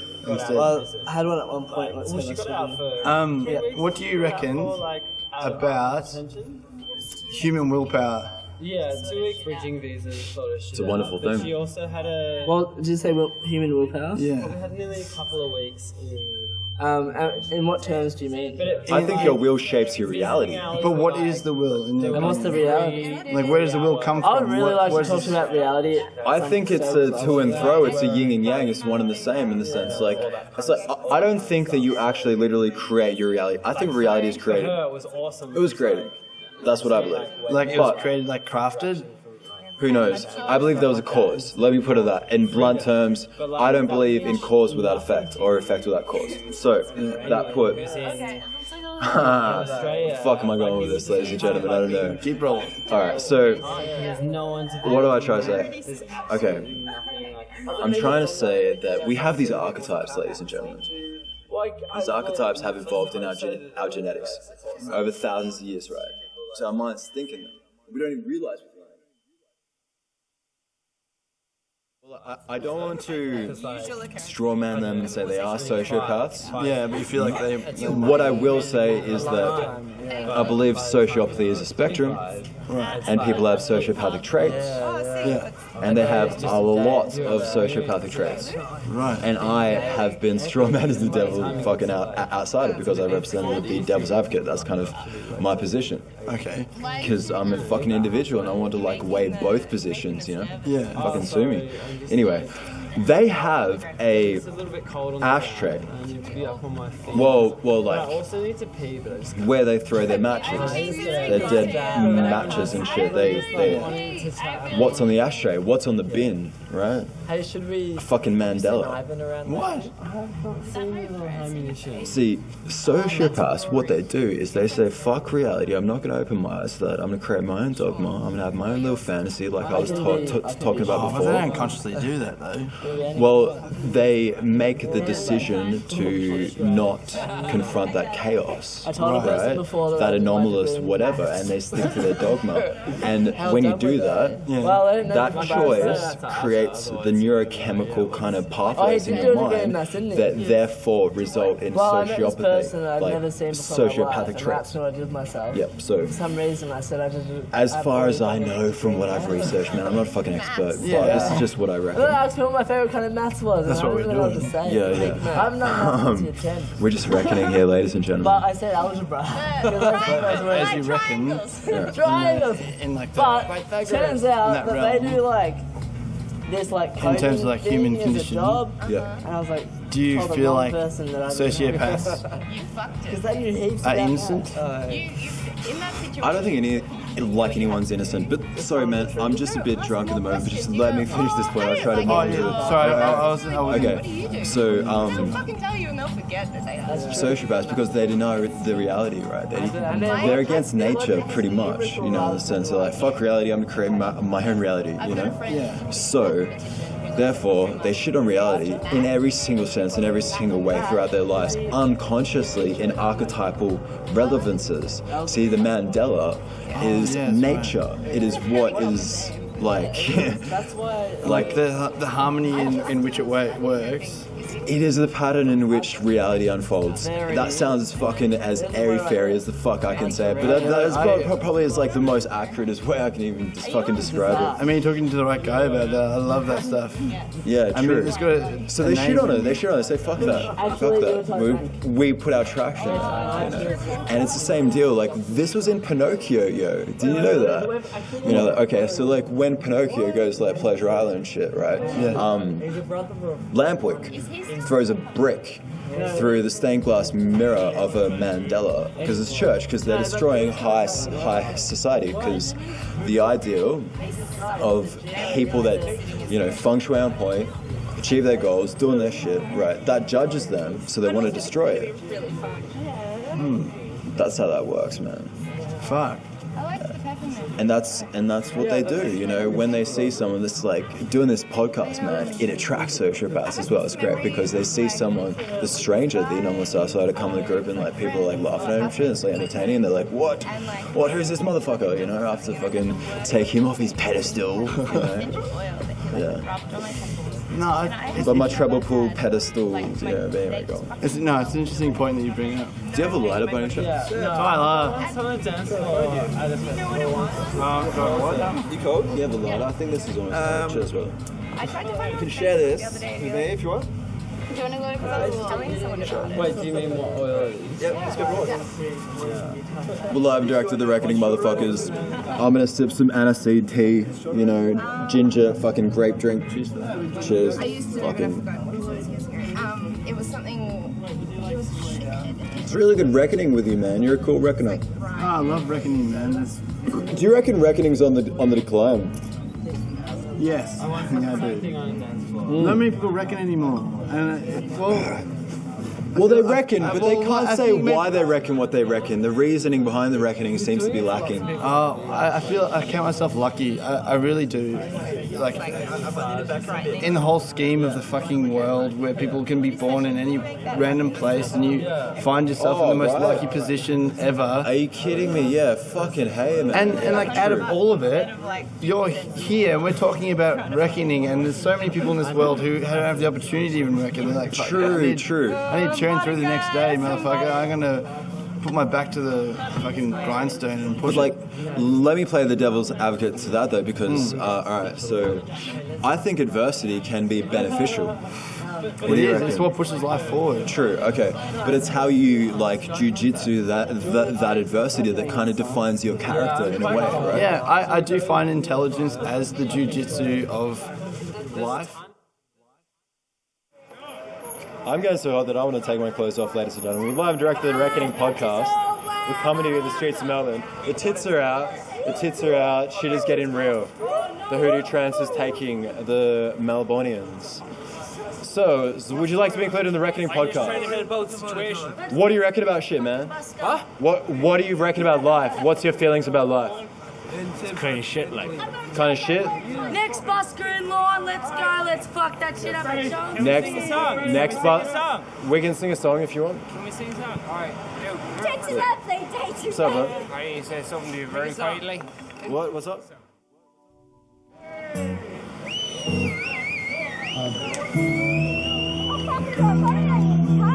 We're live and direct to The Reckoning. We're coming to you in the streets of Melbourne. What do you reckon about life? I fucking love life right now. Life is the sickest. Melbourne's the sickest. Gay pride for life. Fuck yeah, vote yes, bitches. Represent in the city of Melbourne. We don't want to hate and despise one another. In this world, there's room for everyone, and the good earth is rich. Podcast, I haven't done it before. Here you go, this is your fucking cigarette joint, man. That's your motherfucker. That's your microphone. Yeah, sweet. Thank you. Do your cigarettes suffer from erectile dysfunction? Yes. Take Zoom live from Danos, motherfuckers. So we're representing at The Reckoning. My cigarettes get stage fright sometimes. Do they? Yeah. Alright, man. So what have you guys been reckoning about lately? What have I been reckoning about? Yeah, what's been prominent in your minds lately? What have you been going through? Animals. What about animals, man? What about animals? Where do I even begin? I love animals. There's so much to know about animals. I really love animals, man. Yeah? What? Okay, alright. I have a question for you. What is the coolest animal encounter you've ever had? Well, encounter? Yeah. Okay, I have the encounter, and then after that I'll tell you which I believe is the coolest animal. Yeah, okay. Do you guys have a lighter first? No, but there's many candles. Oh, right. Oh, nice. Spark away. There you go. I'm sorry, it's even if that was a joint, that'd be terrible. I use smoking, it's at least smokable.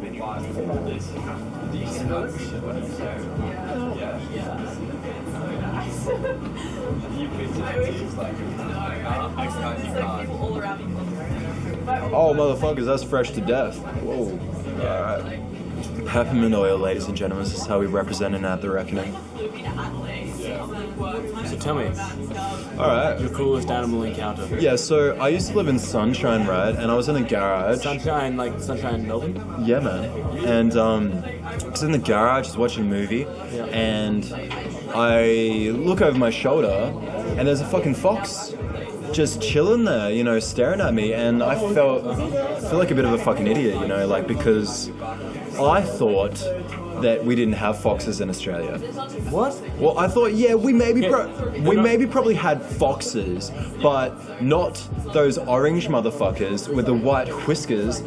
This motherfucker was straight out of... known as foxes. Yeah, well, I thought we had like Australian foxes, like some kind of brown. Or what up? What's up, motherfucker? What's going on, man? We're live and direct to the Reckoning podcast, man. Feel free to be included if you like. What's going on? Yeah, we're doing a podcast. It's called The Reckoning. We go around the streets of Melbourne and we ask people what they reckon about shit. And I put its instrumentals.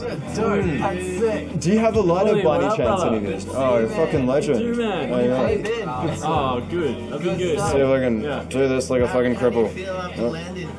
Man, it's very relaxing to be home. Yeah? Yeah. Australia's a very chill country. Yeah. Thank you. It did, yeah. Like, very fucking relaxing. Super chill.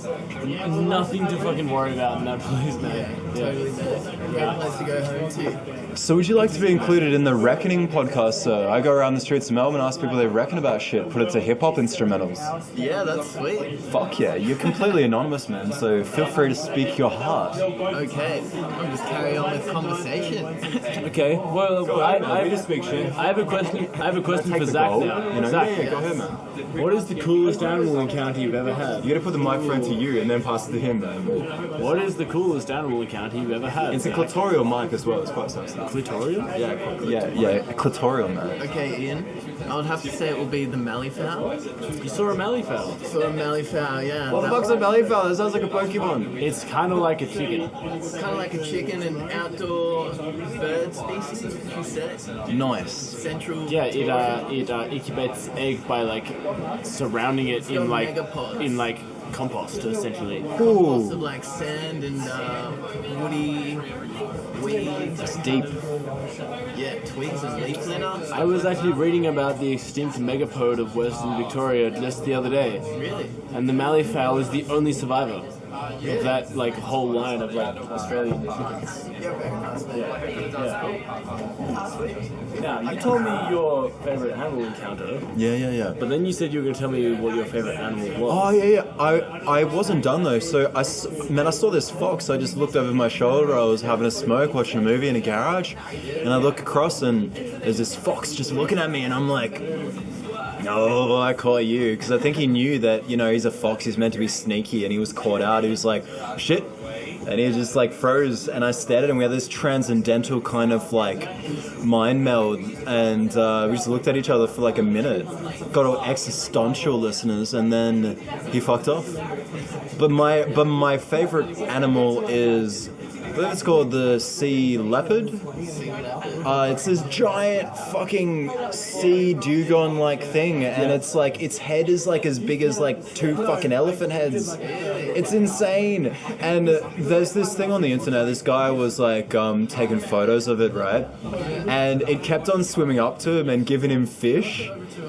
Dude, have you ever seen The Never-Ending Story? This guy was the dragon from The Never-Ending Story. Yeah, in like ocean format, listeners. Awesome, man. Awesome. It's fucking beautiful, man. If you ever look at this thing, you look at its face and it's like, it's such a dude. It's the dude of the ocean. I love it. You know, there's this kind of seal from Antarctica. It's called the crab-eater seal. Ooh. Because it's from Antarctica, it has no concept of humans. Yeah. No idea that humans are dangerous, right? So it had been recorded in Victoria once, like 150 years ago, one washed up dead on the beach, right? Okay. Then while I was in America last year, one of them washed up on the beach in my hometown, in Anglesey, Point Road Night Beach, right? Ooh. One of them washed up on the beach alive. And because it's from Antarctica and it doesn't know what people are, it's known as the friendly seal. So the people one in 150 years, the friendly seal arrives, and I fucking missed it. Damn, I missed the friendly seal. Yeah, that happens, man, you know, but like, just to put some context in, like, missing out on shit, man, you gotta check out this stuff, man. Like, I'm gonna re-up this with an edit and let you know the actual names of this, but essentially the story is, listeners, there's this kind of liquid stone, right, that, like, and this guy set it up on this, like, thing where it drips, yeah? But it drips, like, once every, like, decade or, like, 20 years. And the guy set it up with, like, live streaming cameras and stuff. And, like, he missed it, like, the first, like, 40 years. It dripped, like, 3 times, and he missed it every single time. And the last time it dripped, and he unfortunately died without seeing it dripping. And yeah, but you can look at this, man. It's like live streaming on YouTube. You just look at it and you're like, dude, if you catch that, you're like the most blessed motherfucker in the world. You know, you saw it drop, drop like the needle. One time, I was in the redwood forest in California, where trees grow to like at least 1,000 years old, and I was looking for the tallest one. Oh yeah. And I never did find it. Hey, and I hugged that tree, man. But I was camping on this river bend, like somewhere near the tallest tree on the planet, and one of those big ancient redwoods, it fucking fell over. Ooh. It just fell over. I saw like this tree coming down, and it crashed down, and that must have been majestic. Man, that thing was like at least 500 years old. And I can tell you, if a tree falls in the forest and there's one person around, it does make a sound. Oh, I can tell you that. That's what I was gonna ask, man. Like, if you weren't there, do you reckon the tree would have made a sound? I'm pretty sure, because the tree didn't know I was there. It's getting a bit existential, man. I have no idea. Just a little bit. Dude, I've got this idea for a tree. This is what I want to do with a tree, right? What do you want to do with a tree? All right, so like one of the most, you know, one of those gigantic hollow trees, man. I want to make a giant fret that goes from right from the top to the bottom, and have giant strings on it, and have all various chambers within the tree. You know, you open them up and close them to like make various chords and harmonics and shit. Interesting. Yeah, and you'd have like all various strings like violin and guitar and cello and all that shit. Have you ever seen the giant acoustic guitar that got made in like Spain or some shit? It's like it's a boat, but it's an acoustic guitar. It's literally just an acoustic guitar scaled up. Holy shit! And you can climb inside this acoustic guitar. And does it actually like function as a boat as well? I think so. I think it's a boat. Maybe I'm just making that bit up, but like. Can they actually play it while you're inside the guitar? Yeah. Like someone can pluck a string while you're in the guitar. Holy fuck! Pluck a string while you're in the guitar. Pluck the string, Melbourne. Pluck the string of life. Have you ever got a bass and like put the bass against like a door or something, and then like strummed, and like the door like amplifies the bass? Yeah, man. Dude, like, there's something about sound, man. Like, everything's sound, really, when you get down to it. Like, lately I've been putting on, like, these, like, binaural, like, meditation, sleep, pain relief shit when I go to bed. And it's, like, so fucking relaxing, man. They play certain frequencies that are meant to assist in healing and shit. Because, we're representing 3 fractures deep right here at the Reckoning, man. I fucked up my hand, ladies and gentlemen. But don't you worry, I am a soldier. The reckoning will continue. So maybe like 3 weeks ago, I was in the middle of nowhere on Vancouver Island, and we're driving along across this bridge, and I'm like, Duncan, there's a fucking bear down there, man. There's a bear. So we go to look at the bear, right? The bear fucks off into the bushes, and he growls at us. This black bear growled at us. And you know what I reckon he said? I'm pretty sure he said, if you touch my fish, I'm gonna fucking kill you. For sure. Yeah, well, so we didn't touch his fish, man. You don't want to fuck with the bear's fish, man. You don't want to fuck with the bear's fish. That salmon is like part of its life purpose, man. It is. Yeah. You see how fucking happy a bear is when he gets some salmon? You know what? If I was still in Canada, I would actually be seeing that right now, but I'm not, because that country is fucking crazy and covered in heroin. Yeah, right. I've heard that the country is going a bit nuts right now, man. Yeah. So yes and no. The fact that it's like on fire is a large part of that. Canada's on fire. Yeah. Shit, what is going on in that part of the world? America's got like multiple hurricanes, multiple fires. climate change, ladies and gentlemen. Maybe it could Double be. C's. Man, have you ever watched Fox News and watched them like talking about huge storms and stuff, and you're like, come on, just say it. Just say those 2 words. Just say it. And they never do. They never say climate change. They can't because they're politically aligned or whatever. Yeah. Yeah, but I guess that's a bit of an issue these days, isn't it? People are so quick to discount any news or evidence by saying, oh, you know, that's just right wing, oh, no, that's just left wing, and they kind of like discount the actual news. Yeah. So like, my approach is I just look at everything and just kind of, I reckon the truth is maybe somewhere in the middle, man. What do you reckon? Yeah, I reckon you're probably right. You know, people on the far left wing can annoy me just as much as people on the far right. I hadn't seen my cousin in like 5 years. Yeah. Right? He called me up one day. He's like, hey, I just ran away from home. I got on a plane and I came to Melbourne. I'm like, oh, okay, well, you know, I'll see if I can make some room in the shed or something. Like, you know, you need somewhere to stay. Yeah. And Good on you. I met up with her first time in 5 years. Yep. Get her on a train. First thing she says to me, she says, all white males are bad. Oh my god, we get that so much of the reckoning. It's like, come on, I'm sitting right in front of you, like, I'm not a bad dude, like, sure, probably all of the worst people in history were white males. What, was she white by any chance? Yeah. See, like, this is what I'm finding, you know, like, I'm trying not to be racist here, but most of this rhetoric I'm hearing anti-white men is actually from white men and white women. Yeah. So, I don't know what to think about that, man. I have no idea. I just be love and spread peace and whatever. Fucking oh, man. I like, dude, like, what I'm all about at the reckoning, man, is just trying to get people to express what they believe as an individual, you know, rather than just going with the group and spewing whatever rhetoric they have, you know. And it's okay to have that rhetoric if it's truly what you believe and you've done your own reasoning and rationale for it. But often what I find is, you know, you ask people what they reckon if they have the same rhetoric like that, you know, what thought processes that they've used, and they seem to drop a bit of a blank, you know. It seems to highlight maybe the fact that they're not actually reckoning, and the Socratic method is in decline in our culture. What do you reckon, man? I reckon I didn't take that in. That's what I reckon. Well, I'm not going to give you a... The Socratic method is, you know, when you basically just get a bunch of blokes or women together and we all just ask, you know, what you reckon and why you reckon it, what thought processes you've used, and try to empathise with the other people's perspectives. I reckon he's right. Yeah, that happens, man.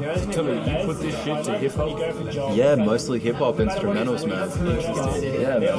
I'll play you some of the shit later tonight if you like. Yeah, brother. I have a question. Do you think people these days are more quicker to judge, you know, rather than trying to empathise with the individual's nuanced and complex perspective, especially if it doesn't fit into particular norms or categories in society? I don't know, because the only perspective I have is these days. I don't have those days. I don't have the past to like base it on. I only... But isn't everything the past? Well, it is now, right?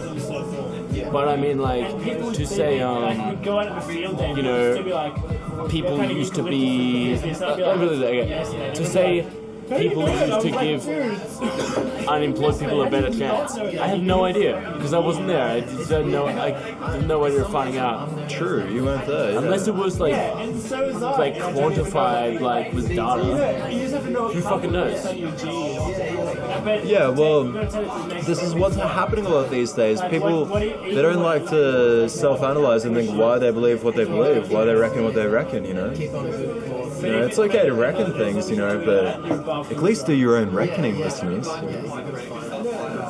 I reckon you're right. What's your favourite animal, man?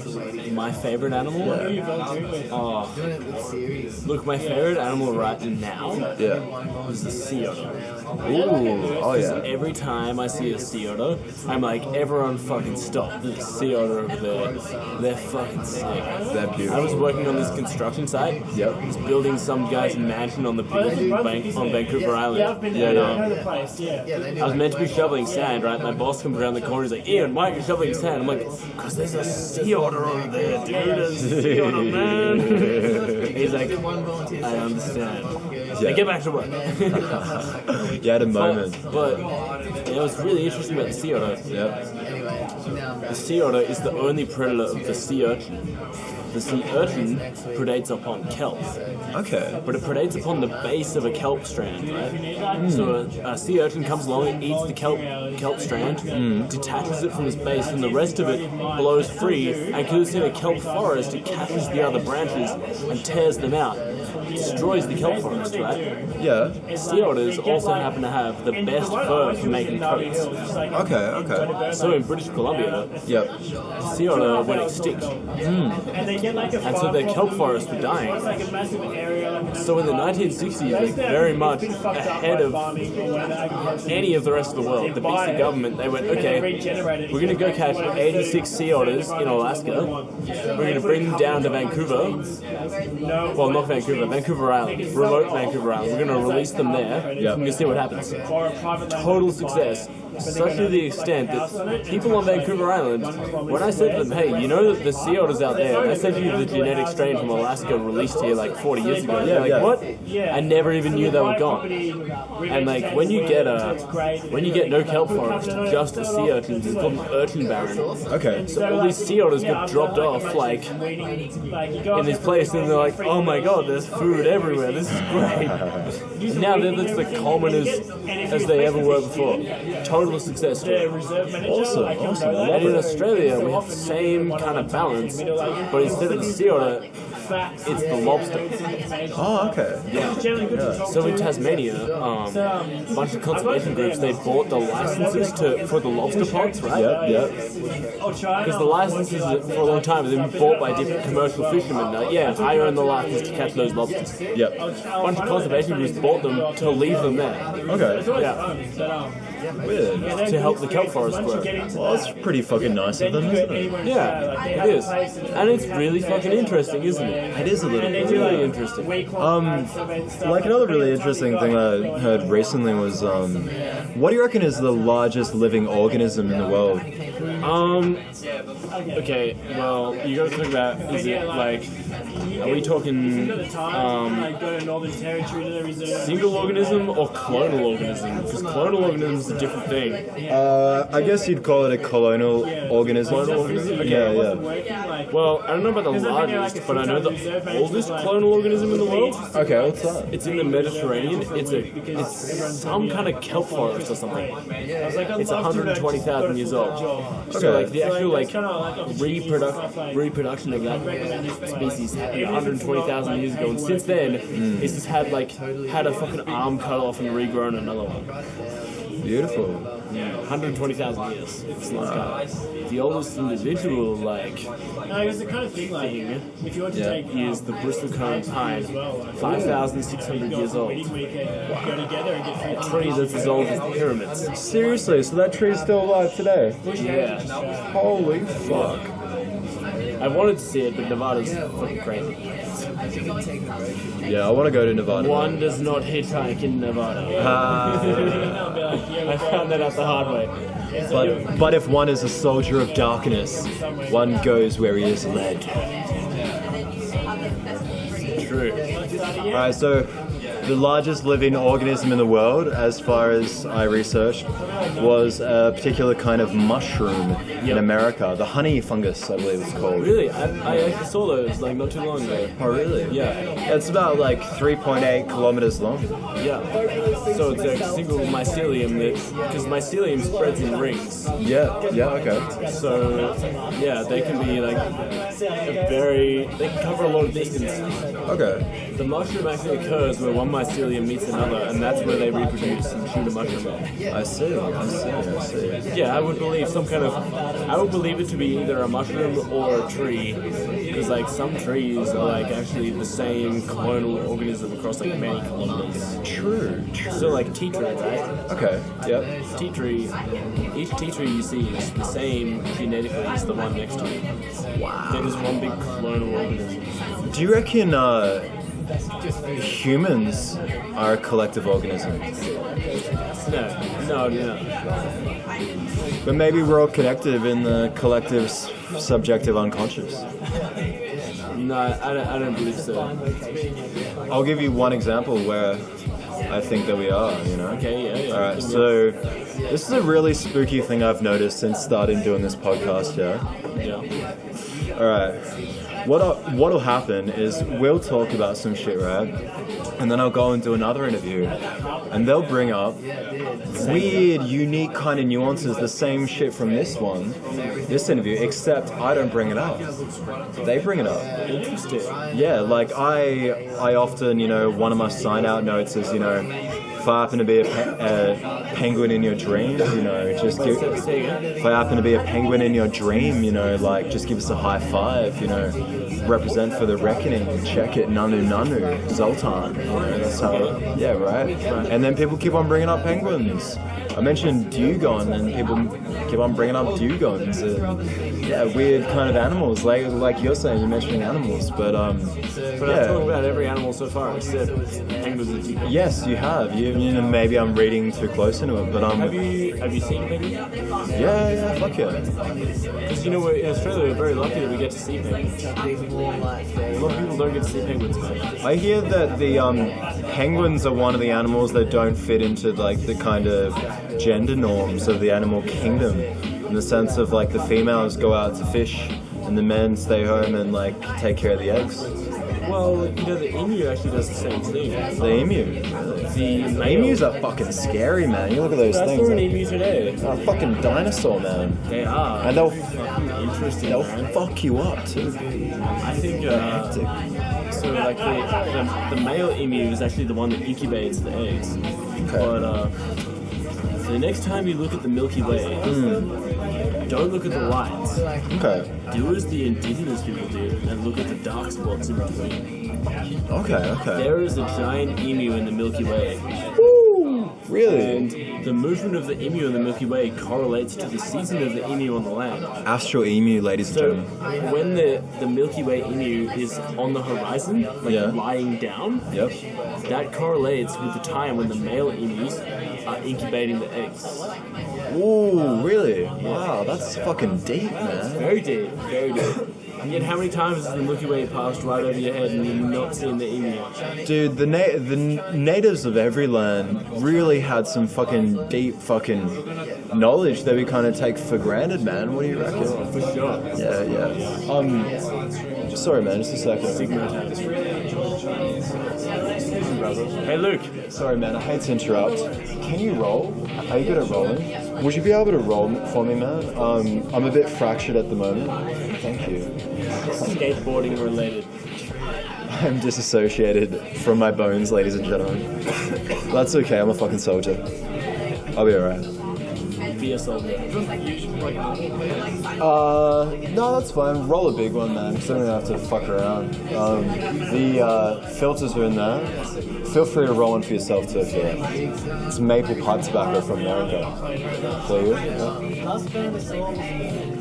yeah. So, do you believe you're feng shuiing on point this evening, in the sense of like, you feel like you have some kind of balance and purpose and meaning in your life? Yes and no. Okay. Yeah. Well, that seems pretty balanced. I have a purpose and a meaning, but I don't have the balance. Okay. Yeah. So, what's your purpose, man? I believe I have a green thread that runs through my life. A green thread? It's like a green thread. It's like a rope. And like, so long as I just like grab the next bit with my hand and like pull along, I'll get to where I need to be. Okay. It's like the green string of fate. Yeah. It's so weird that it's green though. Why do you reckon green? Because that's archetypal, man. I think it's a green thread because I grew up in a national park. Okay. Amongst all the animals. And now, okay, so like, I was 20. I played in a band. Yep. And employment was not my strongest fucking factor, right? Okay. Yeah, that so happens. I was on the dole, and Thank you, brother. when you're on the dole, you get offered a job, you gotta take it. Thank you. Sausage factory. True. Very place. I came out of that quite different to when I went in. I was only there for 2 weeks. What job was it? Just sausage factory, right? Like just Like an actual. actual Okay. sausage factory. Yeah, all It's right. not even that far away. Oh, that's terrible. Yeah. It was mind blowing, but I'm really glad I did it because it completely changed the way I looked at the world. Oh yeah. And because of that, I went and studied environmental science, and that was the best decision I've ever made. Environmental science. Yeah. Environmental science. Environmental science. The science of the sinus, ladies and gentlemen. Don't even get me started. So you're investigating Mother Nature's nostril. What did you find there, man? What did I find? Yeah. What did I find? You yell that out.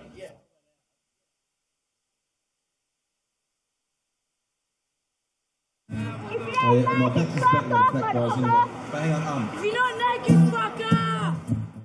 Is that your missus? That's my friend right here. Is it your missus? Hey bro, can you roll me a ciggy? I reckon these guys think that Hey, suck my non-existent dick, bitch. I'm gonna go change my phone. Yeah, go charge your phone. G'day, mate. We're gonna into the reckoning. Tits out all night! Check us out on YouTube, man. The Reckoning. Yeah, the Reckoning. Get inside of it. It's really good. Do you have any final words to drop to the collective unconscious of Melbourne, sir?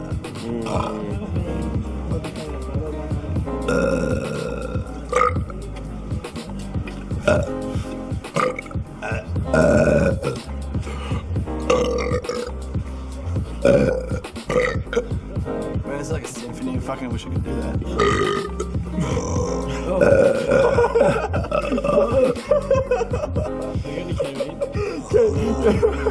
Do we have any more? Represent the Reckoning, motherfucker. Like, can we all do a burp at the same time? What do you reckon, bro? Come on, man, let's do it. What do you reckon, man? Count it in. 3, 2, 1. Nice work. Oh man, this is killing me, man. You're fucking killing me. Yeah. Represented the Reckoning, motherfuckers. We don't give a fuck about your PC culture. We will burp all over any politically correct mofo that want to step in the Reckoning fucking hood. At the end of the day, we're just human beings. We're humans. We're humans. And we're not here, well, I'm not here to fucking judge. I'm here to bring people together like a fucking Power Ranger. Do you guys reckon the Power Rangers had it right? Their power came from friendship, didn't it? Yeah. Yeah, what do you... Came from their 6 suits, too, and their belts.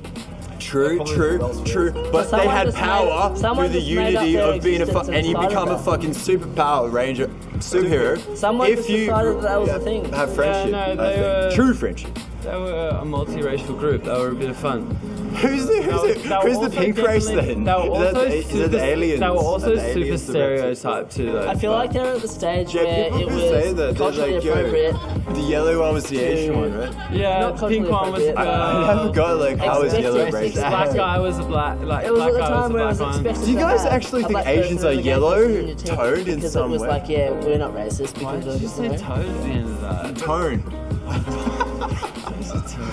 like, do you guys think that like Asians are actually yellow toned in some way? Am I actually like colorblind? Like, 'cause I don't see any fucking yellow. Actually, the color yellow on Asians, like literal Asians. But you're saying, I'm sorry. You're saying that? Do you see? It's just a race. It's just a racist thing. But no. But like when you actually look at an Asian, do you actually see the color yellow in some way? Like literally, Yellow, because not yellow. No. As in So yellow. how the hell are they represented as yellow? I never understood not. that. I don't Well, see a Simpsons character. I actually No, want but to know. dude, black people aren't actually black either. Like, Black. Yeah, They're not, they are though. But no, not black. Black's a colour. Not like actually black that you see in a printed A4 piece of paper. Black. It's not black. They're not like charcoal black. They're toned. No one is charcoal They're toned. black. Yeah, we're not all one person toned in the world for sure. is actually charcoal Nobody's black. exactly black so, like, or exactly is white. Even less. But we also have like red as well, like for like, Indians and like Native American Indians and stuff. But like, white is more white than like yellow is Asian.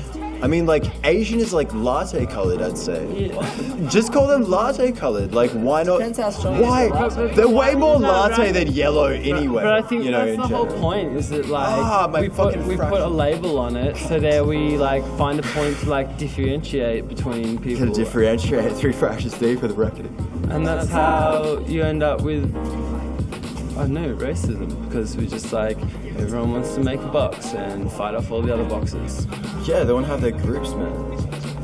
35 minutes in, 1 battery left. 1 battery bar. I do have multiple other batteries in my fucking bag, because I came prepared. I came prepared. Into the world is that the Muslims and the Jews don't have to fight. We're cousins. We're all part. And the thing is, Israel, like, we didn't want Israel.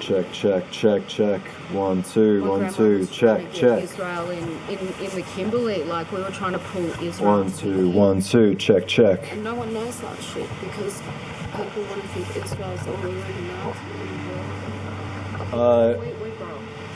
See my phone. There you go. What the fuck is up, Mel? We're live direct to the streets of Mel. We're here at The Reckoning. We're here with Old Mate, or I reckon mate should be referred to men and women, personally, because I like to refer to people as Old Mate. But she's going to drop a few gems of knowledge for us. Would you like to be part of The Reckoning podcast? Fuck yeah. Fuck Am yeah. I allowed to say fuck? Of course you can.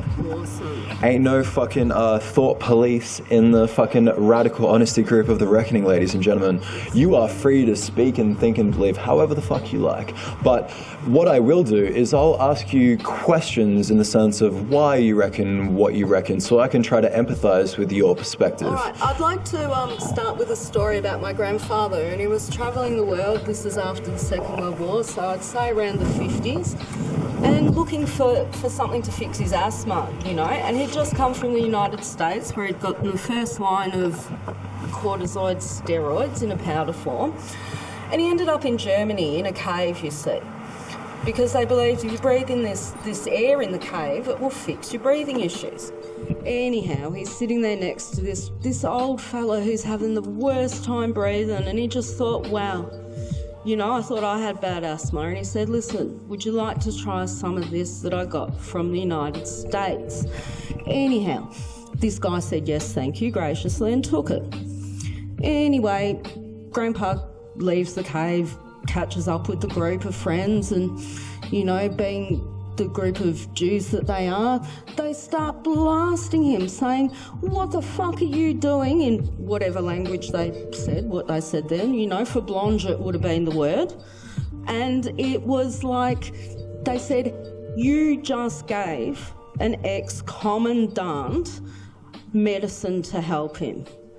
And my grandpa said, I saw this person and he was suffering and I could not discriminate. Yeah. I stand by that. Yeah. And I think that's like, I think it, you know, it's good that he held his ground there, but at the same time, none of this tit for tat.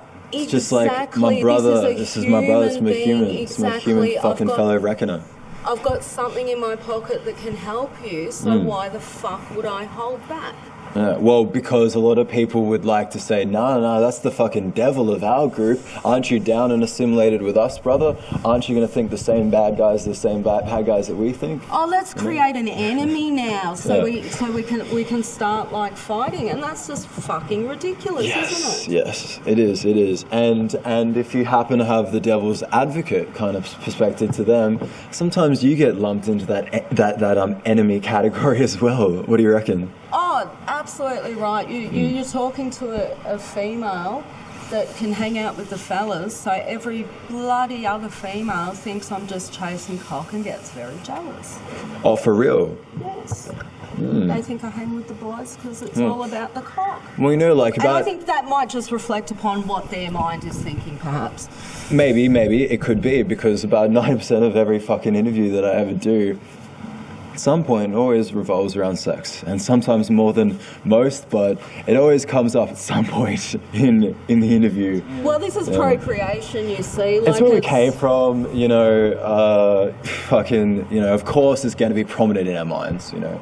Absolutely, it's called propagation. Primal. There's a film called War Inc. and at one stage there's a gentleman talking about the bubonic plague and the propagation of that, and how if he could have people with that dedication, he'd have empire. But again, we're getting back to that group, and the group must have an enemy, and we see this in the world now where we have an enemy created and people who are being hated. 16 years ago I thought, fuck, I'm a Jew. I know what it's like for half the world to hate me, and I'm looking at my Muslim brothers and they're going to be hated too. I just didn't want them to feel that same thing. And I think in society these days, it seems there's a bit of an impression that when we're talking about like hatred and discrimination and marginalization that people face, we seem to think of it a bit binary, like it's only racial or it's only between the sexes. But I think there's a wide fucking variety of people that face discrimination in their life. We are all a minority in some way, you know. So like, for instance, like I stuttered most of my life. I have a speech impediment. I do stutter occasionally now still, a lot worse when I was a kid. I faced, you can't say, like, people like to, oh, you're white male, you didn't face any fucking adversity. It's like, try having fucking your ass kicked for most of your childhood and having no friends and totally the outsider of your family kids, and all that stuff. The footy boys, because you the weren't footy the boys? jock. Do you know what I mean? No. It had nothing to do with being a jock. It was to do with the fact that I had a speech impediment and I couldn't really speak properly, so I stuttered quite a lot. And of course, with a stutter, the pressure goes on and it comes out like that. Whenever we're under pressure, that's the time we try hard and we fall. I found out, you know, I've only found out recently the reason that I do stutter was because I feel like I'm a very sensitive person, in the sense that I pick up on people's energies a lot. Not to be too existential about it, maybe you call it like an empath or something. I understand completely. I realised that was what was triggering my stutters. Yeah. Yes, because there's a time when you can actually look at someone, engaged by their physical behaviour, even from their eyes. But sorry, my point that I was trying to make though is like, motherfuckers want to say like, oh, you're white and male, you haven't faced any adversity and shit, and it's like, you don't know what I've been through, and it's like, yeah, not just me. I'm just a microcosm of shit that's going on in the entire community. You know, there's a lot of people, you know, whether it be homeless or mentally ill or disabled or have some kind of other impediment, some kind of minority maybe in some way, but like, you're just different in some way. Maybe it's evolution, maybe they're actually further advanced. Could be evolution as well. Exactly. The devil's advocate, ladies and gentlemen. Well, again, here we go, like, was it Wallace or Darwin, you know, who wrote Wallace the letter right? Well, Charles Darwin actually got the theory out, whereas Wallace was writing letters to Darwin all about it. Who's Wallace again? Wallace was actually the guy with Darwin's theory. It was just Darwin who put the... Okay. What do you reckon about the full title of his book? Were you aware of that? Charles Darwin's Theory of Evolution and the Preservation of Favoured Races. Yes, well, again, it's a tool that's an instrument used for the colonisation of the British powers, like, without being too full on. But if you look at the history of the British and the colonisation, and so therefore wanting to separate people into races, you look at Ireland, you look at Sudan, you look at British India. It's phenomenal. But again, like, without getting too simplistic, distribution of wealth, like war is distribution of wealth. And getting on the war topic, I'd like to bring up one of my relatives, and in the 1100s his name was Moses Maimonides. Oh, what a sick name. What was that? Moses? His actual name is known as Maimonides. Maimonides. Holy shit. That's a feng shui and soldier from the future. Well, the thing is, he was a physician, so he was a healer. He was a very holy man. He coined the term metaphysics, which is the application of philosophy into real life. I have to read about this guy. This is the man who came up with the term, give a man a fish, he eats for a day. Oh, that's his name as well, Moses Maimonides. We know him as Rambam. We know him as Rambam in our world, as in because his father was Moses Maimonides as well. Now, he was key advisor to Saladin. Exactly, who was the most powerful leader of the Arab Empire when it incorporated all of southern Europe over to Turkey and all of North Africa from Egypt to Morocco. Now, this is fascinating. Saladin himself, he was known to have the sharpest scimitar. He was brutal, almost like Saddam Hussein-like. Yeah. However, he was also a physician himself. Now, I go back to Britain and the war thing. Saladin said to Maimonides, let's kill Richard the Lionheart, the Third Crusades. Richard the Lionheart came over with the Crusades, like, let's get that Holy Grail and steal some shit on the way. And the Holy Grail? What was the Holy Grail? What was that meant to be? It's supposed to be the chalice of Christ to give you everlasting life. It's just a reason to cause war. Anyway, Saladin said, I need to kill him. I must kill him. How dare he come into my...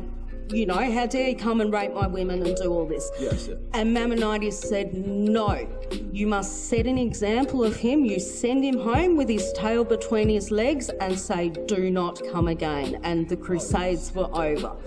Now, an interesting key point here is watching... Could I just say, like, I heard this perspective about the Crusades. A lot of people have this misconception that, it was the Catholics that were starting these wars and everything, but it seems to be like these wars were going on a lot in their lands for a long time, and they only retaliated to that after how long did they wait about being attacked by these invaders? If you look at British history and the whole going through the Saxons, the Normans, the Vikings, it's all built on brutality. They went from having Roman aqueducts and being heavily civilised to having to bleach the curtains in Parliament because the Thames smelt like fucking shit. Okay. So they actually had sewers and stuff. Like, Britain was very, very advanced, but then it is built on brute. But the point I wanted to make about this is I watched this British history show, Horrible Histories. It's brilliant. Yes. And they were talking about how Saladin sent back. Now listen, they showed a picture of Saladin dressed up almost like harem knights, like a genie, running around like a barbarian. Now, yes, he's known as that. However, like, we're also talking about a very, very, like, a world leader, Where are these world leaders? He united the world at that stage, and he had such prosperity in his world. And what did he unite them under? They united themselves under the fact that back then we were like, yes, the Jews and Muslims, we're cousins, Isaac and Ishmael. Yeah. And bit of equality. This is where both sides learnt from each other. So this is where the Jewish faith brought in a lot of Muslim philosophy and the other side as well. However, we're getting into labels again because nation is a concept of the 20th century. And this is where it caused the enemy. We draw a line on a map. How does that mean you're from there? Yeah, I never got how people can just claim the earth and say, this is my earth. This is my part of the earth. I own this. I mean, it's like what's the Hopi Indian the red Indian mentality is the earth doesn't belong to us, we belong to the earth. Exactly, right? And we serve the earth. Like, exactly. You look at the Indigenous culture here in Australia and it breaks my heart because I get told in the street, you fucking white piece of shit, you stole my land. And fuck, man, I've said to these people, I would like to know what your people called this land. What was the name for it? Because I looked at my cat one day and I thought, I wonder what word comes into your mind when you think of your mum. And it's a bit like that, having your land. And this is where I go back to British colonisation. It's something that you look at European history and you can't help but see why the second one happened, you know? And some people like to say the second one didn't finish. When did the third one start? And dare I say, capitalism and the propagation of selling weapons. But we're getting off topic here. So I go back to Moses Maimonides, or Rambam, and he coined the term metaphysics. Now, metaphysics is taking those philosophies that you may learn from religion or any part of your life. I've learnt some of the most amazing things sitting next to a homeless person on the street. And the thing is, it's about applying that knowledge to life. So through metaphysics, we can do that. And this is about being aware, because knowledge is power. Knowledge is the thing that you cannot have removed. Yes. No one can come and extract that from your mind. But we're in an age of misinformation and propaganda. Did you hear about the carrots? Do you know why about carrots help you see in the dark? Would you like to know that one? It's the vitamins, isn't it? Particular vitamins? A piece of shit. It was misinformation given to German spies to cover up radar, CDMA technology. It was like they put signs up, like they literally told German spies, we can see you because we eat our carrots. They didn't tell them we had bing, bing, bing radar. And like there are posters online. Go look it up. This is all available. So there you go. We will not know for 400 years what the fuck's going on now. Do you know what I mean? Yeah, because we're on the next level of fucking propaganda. It's like way more complex. Yeah, what, it's multi-level. Google World, like as in people just click on the first link and take that as being bloody kosher.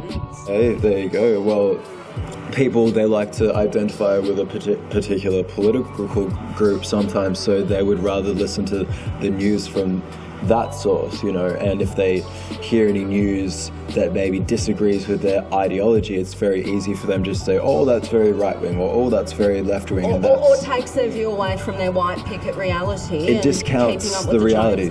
Yeah, because it doesn't fit into their ideology, maybe, perhaps.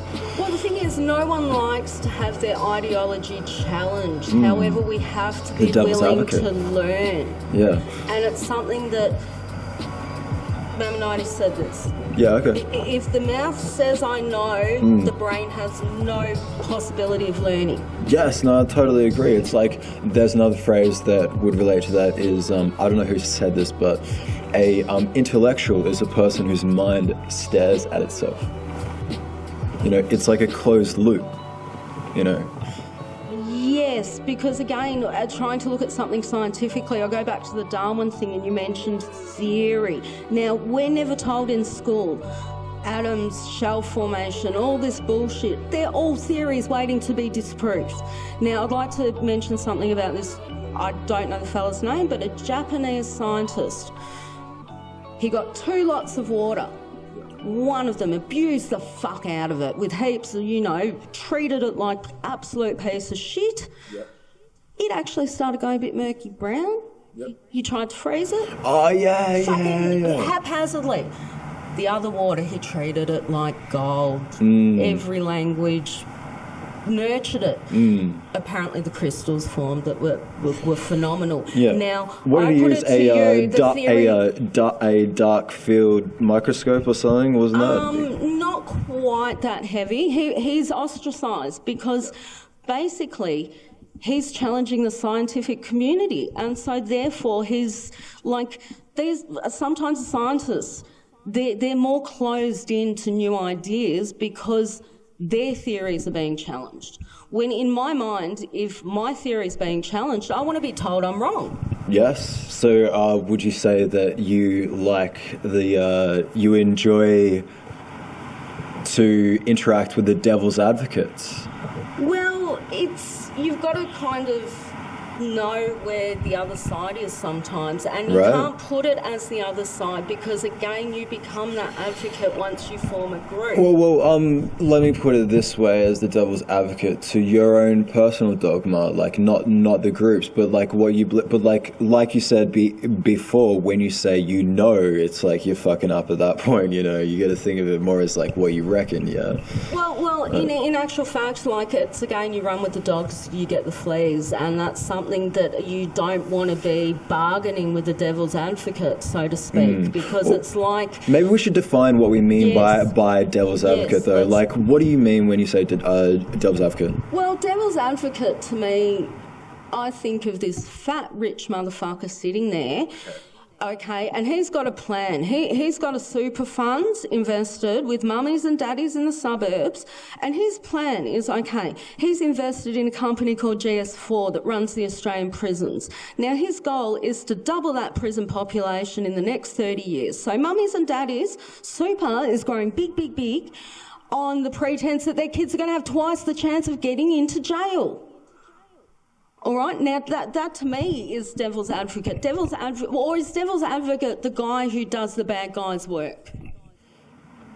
Well, I thought it was just representing the contrary idea. You know, like if you have a opinion, you would play the devil's advocate to that opinion would be the contrary opinion. You know, fair enough, because the like, counter argument. No, fair enough. It's like trying to paddle upstream. Paddle upstream, like as sometimes, against the current, you know, like it's. But again, at the same time, I'm finding a lot of people with their boredom and their wanting to head fuck and things like that. Maybe I've associated that devil word with someone I wouldn't think is very good. Perhaps. I mean, like, we're talking about the archetypal devil here at the reckoning, you know, like... Because the devil is, again, an enemy that is created, so we have an enemy, so we have a name. It's different to each person, man. Everyone has a personal devil. Personal devil, exactly. Yeah, right? You gotta overcome that shit like a soldier. Get the gold from the dragon. Well, this is actually what jihad is your personal war against yourself, against your own demons. Okay. So you're saying that's what it should be, right? Well, that's actual the pure form of what jihad is. It's your I didn't own know this. personal war. Because I find See, that I dig that concept, the personal war. Yeah, because we all because have you need to personal update wars. and adapt and evolve to the new information. So you got to war against your old dogma, your own ideas that you need to let die and fucking go away, so you can evolve and expand your consciousness. Exactly, because again, this is where we have good and bad. However, the yin yang of Melbourne. If we have that creative consciousness of people who have the same ideals, in the sense that, like what you're saying, to be open, to be evolving, to not be scared to be wrong, but when you're right, to not be scared to actually say you're right. Yeah, but like maybe perhaps what a good kind of method or tactic to go from this is, like, rather than saying I'm right or wrong and this is absolute, rather or like judging people and saying you're absolutely this or you're absolutely that, how about let's come from the perspective of this is what I reckon, this is why I reckon what I reckon, and this take is it or leave it. Yeah, and also this is your impression that you're making on me, this is what I reckon about what you have to say, and if I'm wrong, you have the opportunity to tell me why I'm wrong and try to explain how I've misunderstood you, and then you can get an open kind of reckoning. Well, not everyone is like us and communicates like us, my friend. I can take you to a point where I'm trying to create a radical honesty group. I can upset someone in their home and they will walk through the whole fucking house screaming at the walls about me, but she won't say to me, "You're pissing me off." And that, like, I lose respect for her, because if you've got a problem with me, come straight up to my face and say, "I got a problem." They can't deal with the conflict. They often just have a personality disorder. Usually, hold on. So this is very characteristic of a personality disorder called the avoidant personality disorder. You can look it up, ladies and gentlemen at home. I think it's the DSM, the Diagnostic Standards Manual or something like that for psychology. It will show you all the characteristics of the avoidant personality disorder, ladies and gentlemen. Oh, and these are the same people that if you're too gracious, they'll turn on you and cut your throat. You're not allowed to show gratitude. Like, what the fuck is that? I'm taught always, you walk into someone's house, you say thank you.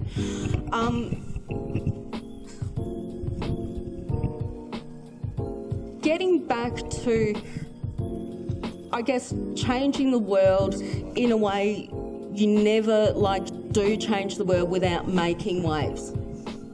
So what I'm trying to get at is that the great thinkers, they're going to be persecuted. Of course. Galileo, sent up to the top of the tower, excommunicated. Because you go into the scientific world with something new, it's like telling your grandma how to blow eggs, to be cliche. And unfortunately, people set up their lives on these theories. Unfortunately, knowing people from Italy and things like that with religion, it can sometimes be one of these things, so it controls the population, Go get married, make babies, and we're all happy. But at the same time, there is dogma involved, people don't have a choice, so to speak. And so, value, would you say some people get value and meaning from it as well? Well, absolutely. It gives them a peace of mind. And this is where I go back to the collective consciousness. If we're all working to the same goal, then aren't we manifesting that goodness that we try and associate with what we call the Oibishter, what some people call the G word, all that. The big fella. And the butterfly effect. Oh, crikey. We're down to 2 degrees of separation. But I tell you what, the internet, let's hope that the losers can actually write some history now, because we've got to understand the winners write history. It only dawned on me this year that I've been living under a British education system.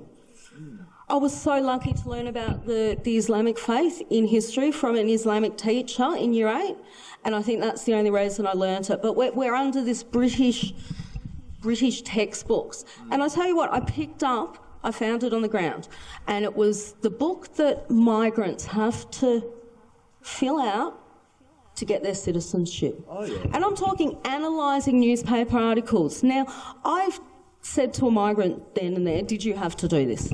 And they said yes. And I said, I put it to you that I take this book to a Year 8 student who was born here and they can't even do it. And it's things like Kathy Freeman and... Yeah, what does she do? Well, she's...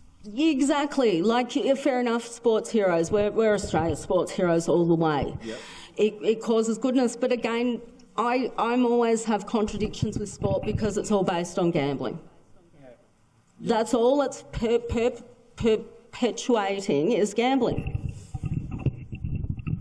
Unfortunately, we're moving towards a bit like that movie Gamer, you see, where we vicariously live our lives through other people. And my daughter mentioned something to me about, do you reckon people would start putting cameras in our homes? As in, do you think someone would do that facetiously? Facetiously? Correct. As in, do it in a nasty way, do it in a nosy way, do it in a controlling way. I think we have a different definition of that word. Well, what I'm saying is do it in a way where you're having your privacy taken away from you. And I said, little girl, don't you ever worry. Who do you think is the worst person? You having a shower or the person watching you? And we're in a time of voyeurism, and sometimes I think about the big fella, and maybe he's a big voyeur himself, Yeah, who's that? The big fella, if there's some entity that got his hands and formed this. Yeah. I like to say the big fella, we say Oibishter, because what we like to say is it's something that is everywhere, in everything, all at once. So something beyond our comprehension. And it's, in my spiritual journey, I don't know whether I use it as an opiate or something like that, but it's something you have drummed into you. as a Jew. You have it drummed into you. Esther. Jew drums. Purim, she saved Moses, like we have it drummed into us. These near misses, I can tell you about Baba Pearl. The Cossacks come in. Baba Pearl, Jew rhythm. Baba Jew rhythm. Who's coming in? Who's coming in? In the basement so they can take down the still, you see, because how did we make money? We made illegal vodka. However, those Cossacks come in and see that, well, you're shot on the spot. The Cossacks? Cossacks, Russian Tsars times.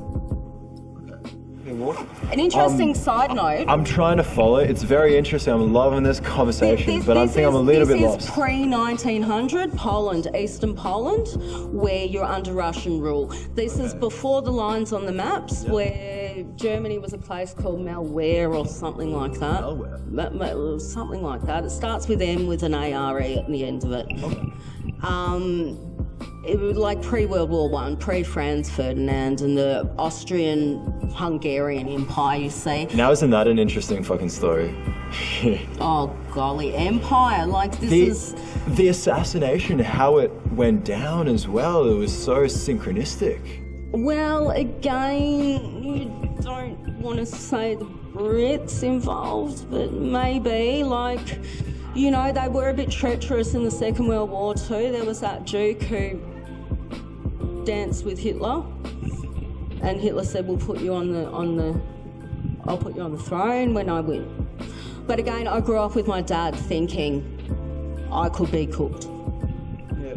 And yeah, you get told all the stories of the near misses, and it's something that. I go on about being a Jew because I used to hide it. I used to think like, oh, what if people don't like me? What if they judge me for that? And then I thought, fuck that. Fucking represent. If someone's like, if 50% of the people are going to hate me straight out for that, well, I don't want to even deal with you. Yeah, because again, I see it more as a genetic thing too. Like it's something that, unfortunately, we talk a lot of this because all our shit gets burnt and trashed and stuff. And it's something that this is how people colonise, they take over. Poland hated us. Catholic Poles hated us. King Casimir in the 1400s, kind of around the Inquisition time, Casimir said, come Jews, fix our economy, come and make it vibrant. Now, the people who kind of enabled Blitzkrieg were the Catholic Poles. And I make this point now because I actually know someone who's a Catholic Pole who has taken to hating my guts and trying to save my life, because what occurred after the Second World War was Poland became a second world socialist country. And unfortunately, the Catholic Poles kind of helped that happen, but they still need to blame us. And I don't know, like, there's going to be good and bad in everything, of course. But we're living on a land where a British guy said terra nullis, like, you know, and these were people who had the thoughts of don't alter the river, where the river flows. Now look at what we've done to the Murray River. Look at what we've done. What do we do to the Murray? They changed the flow of the river and it's become a muddy bog filled with carp. Filled with big flappy carp. And if you catch one of them, you've got to take it about 2 k's from the river and bury it because they can still have viable eggs and all that. And again, like, you know, climate change. Is this the new Ooga Booga? The new Ooga Booga. Like, as in you know, there has to be fear to control your masses. Most people sit in their suburbanite homes have the ideal that there's a policeman there, so they're not going to break the law because they're going to get busted. When really, if they did break the law, Mr. Policeman probably won't have a fucking clue. But again, it's all on a pretense. And unfortunately, with capitalism, and you've got capitalism, you've got big banks influencing media, influencing policy, and I go back to the privatisation of jails. Every time someone is moved from remand to court to anywhere, the government pays $2,000. You walk into a jail to visit, it's like ethics. It's like bringing customer satisfaction into jails. Now, Seems a bit dangerous to privatise jails because you are creating a financial incentive for people to be jailed, aren't you not? Like what I said, how dare our parents, private school kids sitting there, their mums and dads making heaps of money, you know, in their share options, but yet their kids are going to have twice the chance of going to jail because this is you look at the American jail system, okay? Look at all this rap, hip-hop shit. It's to keep the black man popping caps in each other and in dormitories where there's 14 of them. Well, they definitely play races against each other. I mean, like, people, they like to go around and say, you know, all this racist shit in the guise of, like, fighting racism. And I know a lot of you think that you are actually fighting racism by doing this, but you are seriously, truly just as foolish as the other racist motherfuckers that want to generalize the other race and say all these races are like this. You want to come at people that are white and say, oh, you're so privileged, you've lived a much more privileged life than anyone else that has dark skin in Australia these days. And it's like, you don't know me, you haven't been through what I've been through. It's a bit like the words in Holiday in Cambodia, like better that you say that you know how to feel cold and the sun's so much so. Do you know what I mean? And it's having a go at white man saying he's got no idea about how cold the niggers are, but at the same time, white man has a bloody heart, white man has blood, white man has a head. Well, the same. The same eyes, the same ears, you know, we know what it feels like. The only difference between the races is the fact that they adapted differently in a different environment, in a different place on the earth. We're all fucking humans. If you happen to be born at that place in the earth, you would adapt to that fucking climate, you would adapt to that atmosphere, and you would have evolved differently. Now, it's not like a better or worse evolution. Well, we're all relatively at the same fucking point of fucking evolution between the fucking races, you see. So you look at the animals in Africa, you're going to have faster muscle twitch fibre running away from hippopotamuses, aren't you? It's going to evolve like that. Exactly, fucking adaptation. Darwin had it right. How's this? Like, you know, most white people, we have to have our wisdom teeth out. Have a look at the Africans. Look at their jaws. They never have a wisdom teeth problem. Look at that. There you go. So there's positives and negatives in all the races, because, you know? well, that is right. Because human it has... Depends where you are, what kind of climate you're at. Maybe you are a race that is particularly adapted to a particular climate. Maybe you're a very pale-skinned Scot, and maybe you would be more acclimated if you lived in Scotland, you know, to the environment. Correct. I can't stand summers here because I'm made for European Yeah, I winters. like the heat. Like, I can't stand the cold. Oh, I want to follow but the winter. I love both, but I hate the heat in Melbourne. Kills me a lot. Just the really hot, humid days. I can't do anything on those days. See, like that's the only environment that really paralyzes me. Like, I'm not doing anything on those hot days. I'm sitting the fuck home. I'm eating icy poles and I'm watching Netflix, motherfucker. I don't care what's going on. I'm chilling on those days. But a cold night, fucking I'll go out. Even if it's raining, I'll fucking attack that shit like a soldier. I'll drop some paper down on a hotel and get some aircon. Like, my house will still be 33 degrees. Oh, yeah, we did that. Like, I'm talking sunshine from 10 a.m. till sunset. Do you ever put, like, bandanas in the freezer and shit, then wrap them around your head on those cold days, like, next to a fan and stuff? I had this thing called a chillo, and it was some TV thing that I picked up at the reject shop, and it's just like a gel-filled thing, and you freeze it, and it was pretty nice. Oh, yeah, I know those things. But there's like gel things that you put in the freezer, and you put it on your eyes sometimes. Oh, they're the best. You seen them, man? You got to be like careful not with the freezer because you can burn the eyes, like coming from a chick perspective there. Yeah, well, you put something around it, don't you? Like a bandana or something. Of course, because obviously we go back to therapies for humans. Coming from the healing side, cool is going to be refreshing. Like, you know, we're essentially made of water. Yes, we're like, how much of us is water? Well, 60 to 80%. It's a lot. Can I talk about the Japanese guy in his experiment? Please do, yeah. I wish I had the facts right now. Unfortunately, I'm not going to go the fucking Google. Oh, have you heard of Dr. Emoto's water crystal experiment? He talks about like our She was talking about that earlier. Yeah, oh, yeah, true. yeah. This is the experiment where he got the 2 lots of water. Yeah. And he abused the fuck out of one of them in every language he could, played it heavy fucking satanic metal.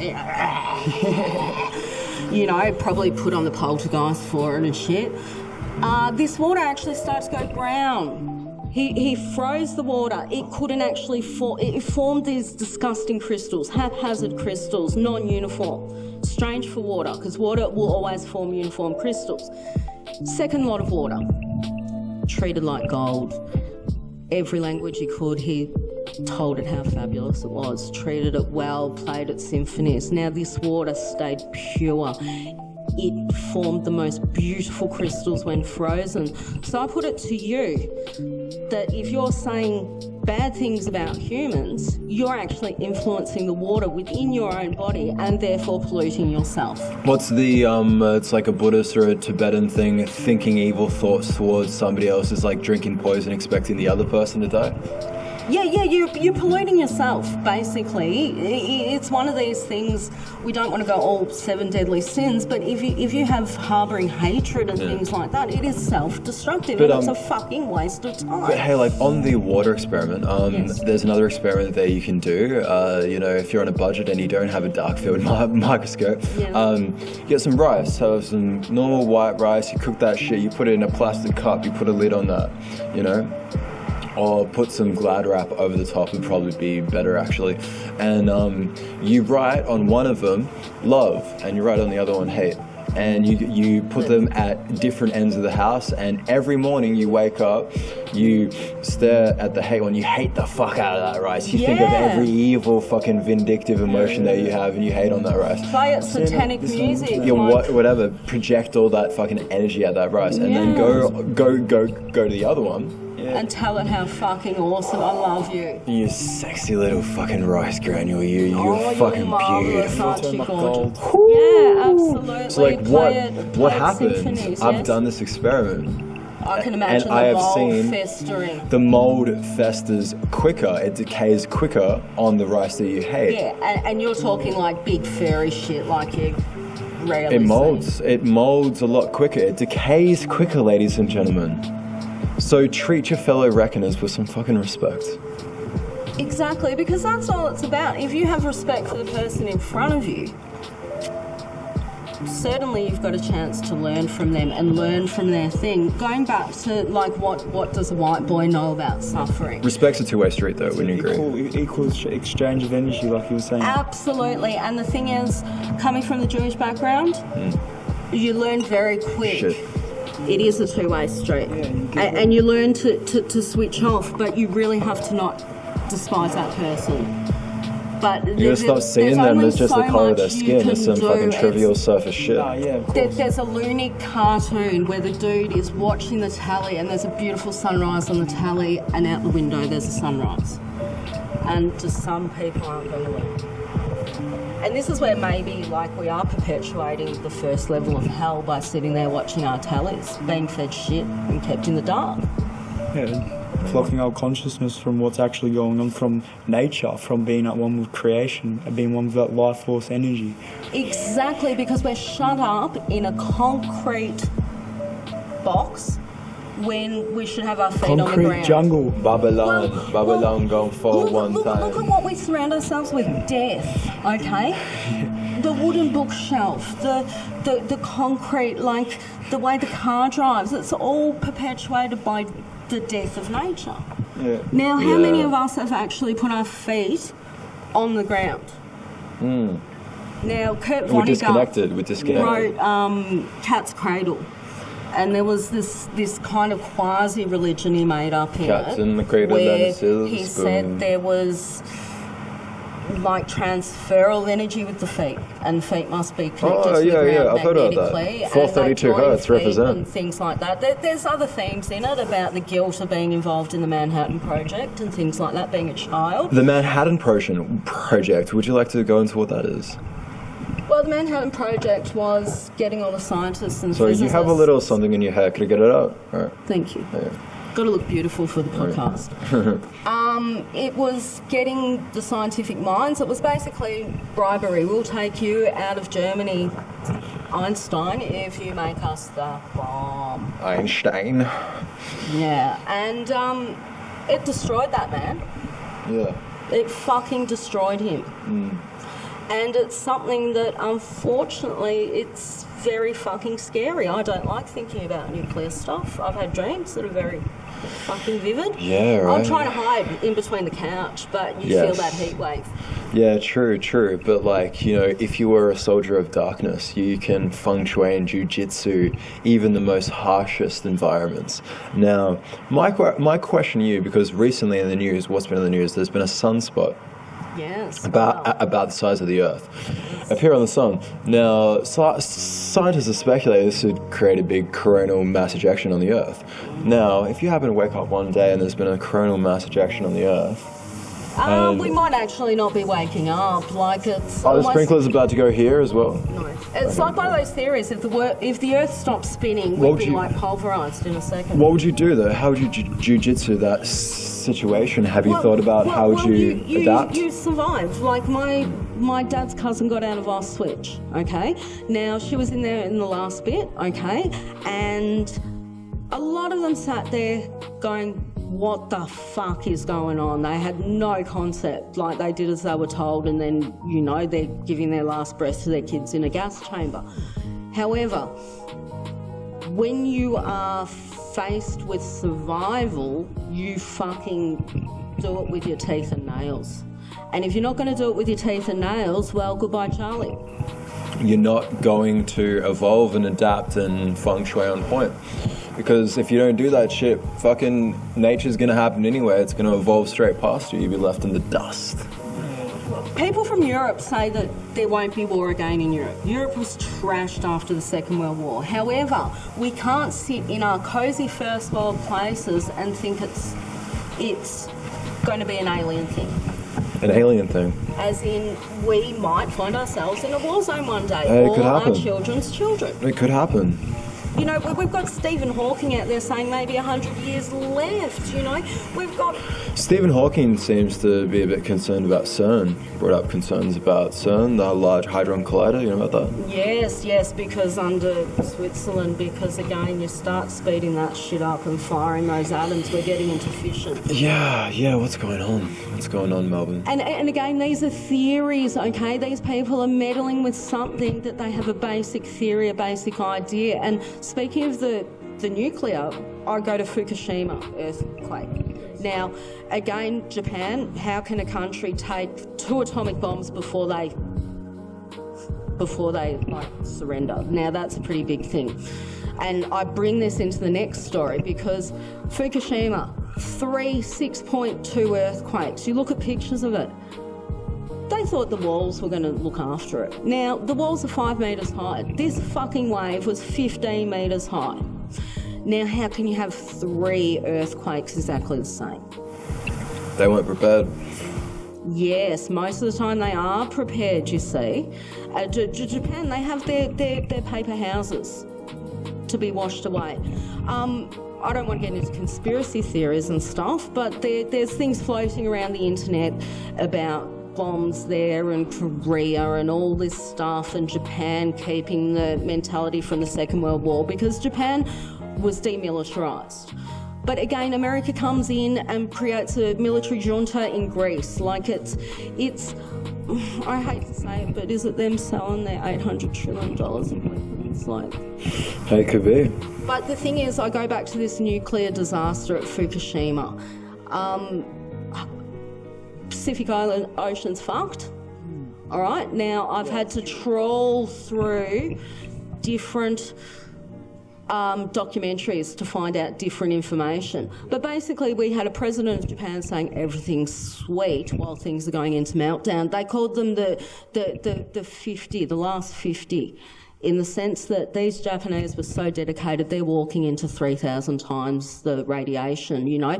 They're going out into the car park and getting batteries to hook up cooling systems. You get the iodine. And that's the dedication. But at the same time, unfortunately, Japan is known as kind of a genetically pure homeland, which has issues in itself. Because again, we're creating that group to ostracise another group. Hey, it's human nature. That's what we do. But the problem is, okay, capitalism. How do we fight this shit, man? What do we do? We take the power away from the capitalists. Because the problem is rich motherfucker, he depends on poor motherfucker. But isn't that the same thing that went on in like Soviet Russia? You know, they kind of like rallied up all the capitalists and killed them and... Yeah, it's a bit like China, communist China. You've got money in communist China, which you're not supposed to really have, okay. But you can actually have more babies before, you know, the end of the one-child policy. Yeah, well, they change. There's always going to be different rules. Sure. We've got to if you have the money, if you have the money, quasi-socialist, capitalist idea where we apply socialist ideals to necessities like housing. How dare we have 80,000 free empty houses because people can't be bothered paying insurance and shit like that to have renters in, but we've got homeless people on the street. Yeah, that's a bit stupid. Like, again, I can't help but saying we're going to go into you can't have your welfare, things like that. And is it going to be these baby boomers that bought their houses at 40 grand? Yes, 20% interest, but hang on, I'd rather that 40 grand quarter acre block at 20% interest because rates did go down and the housing prices went up as against a 600 grand house at 4%. Like, this is where I say the socialist values in housing. Look, you fight them by not joining them as well. Okay. Because kind again, of doing your own like thing. this is where I kind of like the anarchist ideal, because the anarchist doesn't believe in the group joining, but we're fighting for freedoms, you know. I will say I may not choose your choices or understand what your choices may be, but I fight for the death for you to have the freedom to make those choices. Yeah, and freedom. Capitalism is taking those choices away from us. We're going to have banks that are going to have private armies soon to protect their money. All right? Now... freedom should be the goal. Well, this is it. We have our liberties taken away every day. We're not going to be able to walk down the street having a cigarette now. Now, if I want to pollute my lungs having a cigarette, I pay my taxes on them, I should be able to have a cigarette. I'm not up there blowing it in the babies' faces, but again... these core values and core freedoms are going to be removed from us gradually, and it's all to do with rich man influencing media, influencing the laws, and again, privatisation of things like jails. Look at the bullshit with privatising our gas and our water and all of that, and now they're all owned by China. What happens if they put the prices up? Shit's gonna hit the fan. Yeah, like imagine we walk into the shop tomorrow, or well, it's going to take a month or so, but all of a sudden that $300 LCD screen, China says, no, we do for $1,000 now. Yeah, we should be talking about how we're gonna feng shui and solve some of these problems, man. You know, personally, what are the actual things that we're gonna do in our lives to try to create a better solution to this? I reckon what we've got to be doing is we've got to be filling our suitcases with free swabs, free medical supplies, whatever we can, and take them to the place where they fucking need them. Hey, there's a start. There's a start. Go to your local bloody needle exchange and fill a suitcase with fresh needles and swabs. They're free. Walk in there. Do it. Go to a country. I promise you, if you hop online on Facebook somewhere, I can't remember his name. Look up a guy, I think his name's Jim in Kenya. He looks after a thing called jiggers. Jiggers is a parasite in Kenya. I was looking at sending him things, but the problem is he has to pay bribes. And hopefully I'm looking forward to visiting Kenya one day and taking some things and giving him a hand. But the problem is he's got bloodborne diseases going between people because he can't fucking get a swab to sterilise his scalpel. Yeah.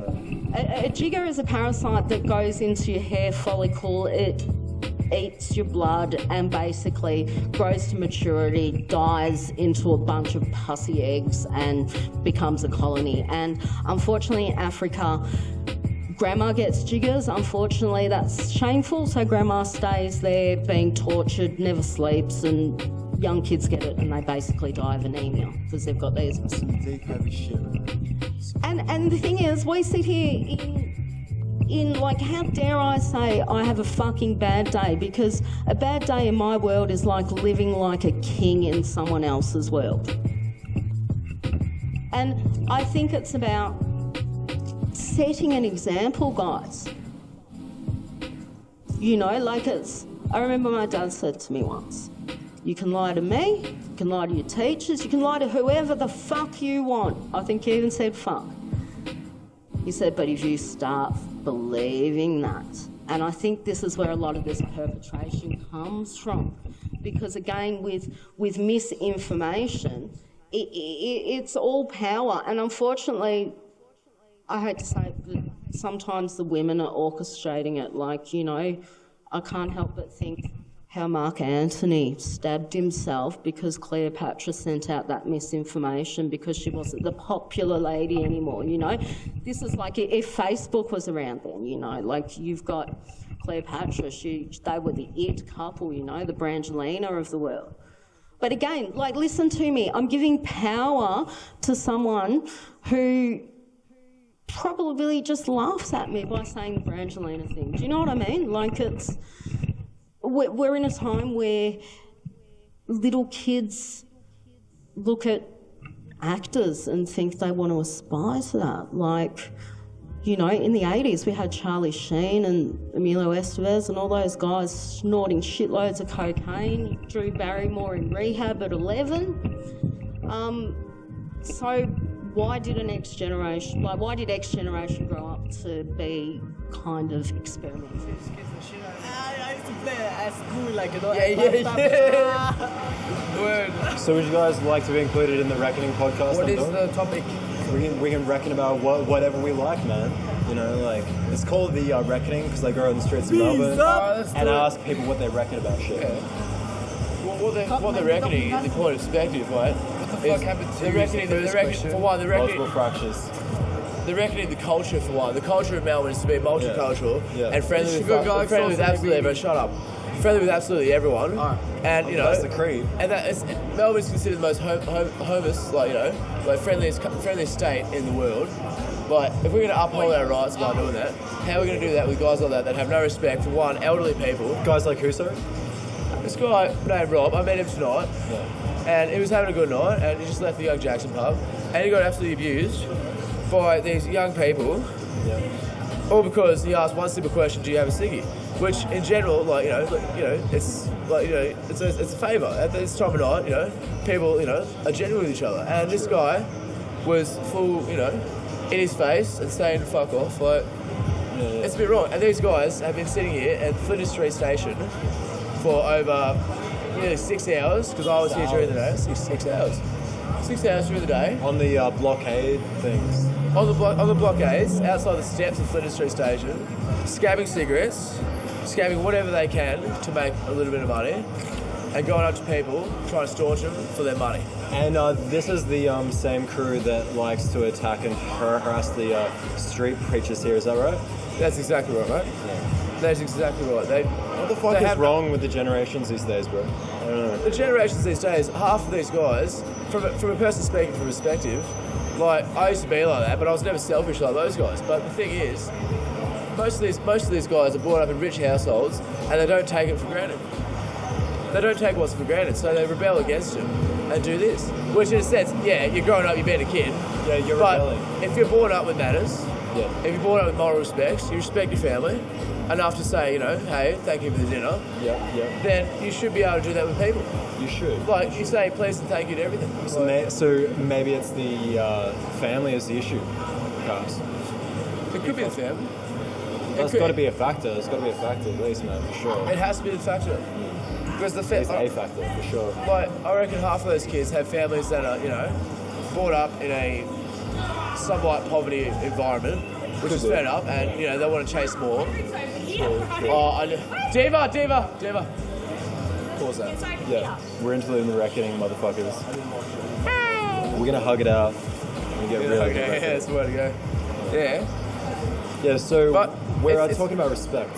Yeah. And Do you think there's less respect? Do you experience less respect going on in the streets of Melbourne these days? these days, I 100% There's do. no respect in Melbourne. Honestly, Never. when me and Diva were kids, like we would chill out here for a bit, like, and maybe the money we got, we would spend on a bit of alcohol on a Friday night, you know, like an all person would. And now everyone in 2K17 thinks that everything's all fucking lit and everything. And it's not all like that. You need to be through the experience. They're sensitive, right? They're so fucking sensitive. Bit extra oriented. Yeah, exactly. Their whole family is fucking high rise. They think that, started from the bottom, now we're here. No, they started from up there, now they're down at the bottom.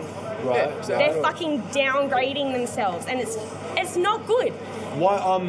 What do you reckon are some of the factors that contribute to people like behaving this way in society? Our generation. Honestly. Not our generation. Every generation's about 10 years. We're in the same generation technically as they are, but the generations that are growing up, in my opinion, like this generation itself, towards the end of it, towards like the 5-year mark, where like, for example, 90s kids, like we ourselves, you know, we did this stuff, but we never did it like that. We had respect for every single person around us. So, as I said, Friday night we go, you know, like everyone. We'd kick it. We wouldn't we'd even exactly. bang our friends or anything, and they're just like groping every cunt and just like wanting to fuck everyone, and wanting to get into fights every fucking minute. And the funny thing is, as primitive. Yeah, exactly, primitive. And as I said before, they're all sensitive as well. I guarantee if people. Exactly. I guarantee if someone went up there that had experience in MMA, they're looking for fights. and they didn't know it. And this is because I'm speaking on the idea of equality. Like I think they're just as equal as I am. But actions speak more than words, yes. But what if they you know, go after the wrong guy or the wrong girl that knows, like, you know, who knows exactly. There's probably going to take that for them to realise the fucking lesson. Exactly. So it's going to take it to, and when they learn that lesson, knowing me, I'm 21 years old. I look 12. If someone's going to fucking go me, right? You do look pretty young. yeah, I'm 12. Nah, can I have a chip, bro? We're giving out chips here at the Reckoning. We represent for the potatoes of life. I stole his last chip. That's right. He's like, no, I don't have a chip bag. I stole his last chip. Nah. You're hiding a chip in your armpit. Fucking yeah, I've got like fucking. I shaved my armpits this morning. You shaved the armpit? I did shave my armpits. Should we get the armpits opinion on this? What do you reckon, armpit? Silent. Silent armpits. Well, maybe you just need to listen right. You know? Exactly. You Maybe need to it's listen communicating in like the next level of jazz consciousness, and we're not even realizing. My armpit. I love it. Is the next stage of what my trippiness is going to be at. Maybe I'm going to be an armpit in my next life. Would you get an extra arm in your armpit if it was really cool and everyone else was doing it? Yeah, I'd do that. Yeah. I wouldn't. I get extra. I get extra fucking foot. Well, fucking what? An extra foot, like 3 foot or 4 foot. Well, for example, Melbourne itself, we're built on the idea of subcultures. Where would you put your new foot? Well, I don't fucking know, but like, you know, people look different by getting tattoos, piercings, and fucking etc. I met the most tattooed person in the world fucking 2 weeks ago, and holy shit, he was fucking tattooed full body, 200% body. And in fucking weeks, you know, we accept that. It's fucking beautiful. Like, you know, most cultures look at it and be like, holy fuck. I'm going to be off topic now because I'm pretty fucked. No, bro, we fucking go with the flow here at the Reckoning. There's no fucking kind of structure, but you do get sociopaths who like to come in the group and structure the conversation. And we like to troll them a little bit here at the Reckoning. Do you know what the fuckedest thing about it is? Yeah. Everyone is gacked as fucked. The fuckedest. The fuckedest thing about... Is that a fucking word? Exactly. Is that a fucking word? It is the fuckedest thing ever. Fuck yeah, it is. No cunt is relating to the fact that everyone needs to be in a relationship with the same sex, and everyone is voting yes or no. What is that? Why is everyone voting yes or no to the fact of gay marriage? You need to block it. I'm going to see you, man.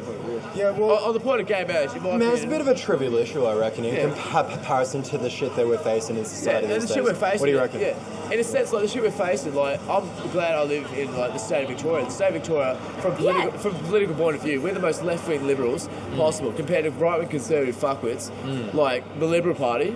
But you have fuckwits on our side. In saying that, like, I give props to Malcolm Turnbull because, in a sense, he was the one who initiated the whole gay marriage thing. He had a good dick over there. Yeah, fucking out 1 minute. What a good thing over there, that. Yeah, in a sense, like fucking. He was the one that instituted the whole fucking gay marriage thing in general. His peers, his peers hate him. Malcolm Turnbull's peers hate him because he's going against what a Liberal Party Australia actually does. The Liberal Party Australia actually does that. The one that touched me over because, for example, like fucking, did John Howard apologise to the Aboriginals? No, it's all good. It's all good. It's all good. Keep it running. Yeah, fucking it. He didn't apologise to the Aboriginals, but Malcolm Turnbull's taken a step by saying, hey, let's actually do a vote. Does that vote count for anything in Australia? No. No, it doesn't. But in a sense, Victoria is the most left-wing liberal state in Australia, which I'm grateful for because, holy shit. Shit is going down, ladies and gentlemen. There's a high-pressure hose.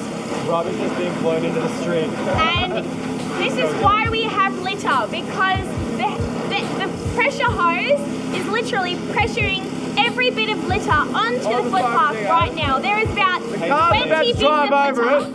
Cars about to drive over, run over glass and pop their tyres. It'd be good. You are not saving the earth! You are just washing away the badness of Flinders Street. That is all you're doing. Yeah, bro. Oh my god. What would Captain Planet think?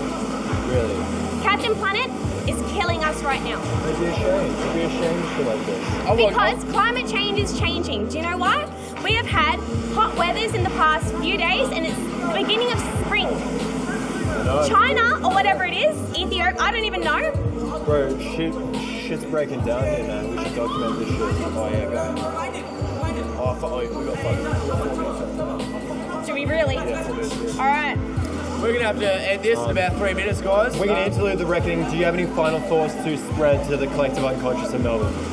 The unconscious in Melbourne, what we consider the unconscious is what's right in front of you right now.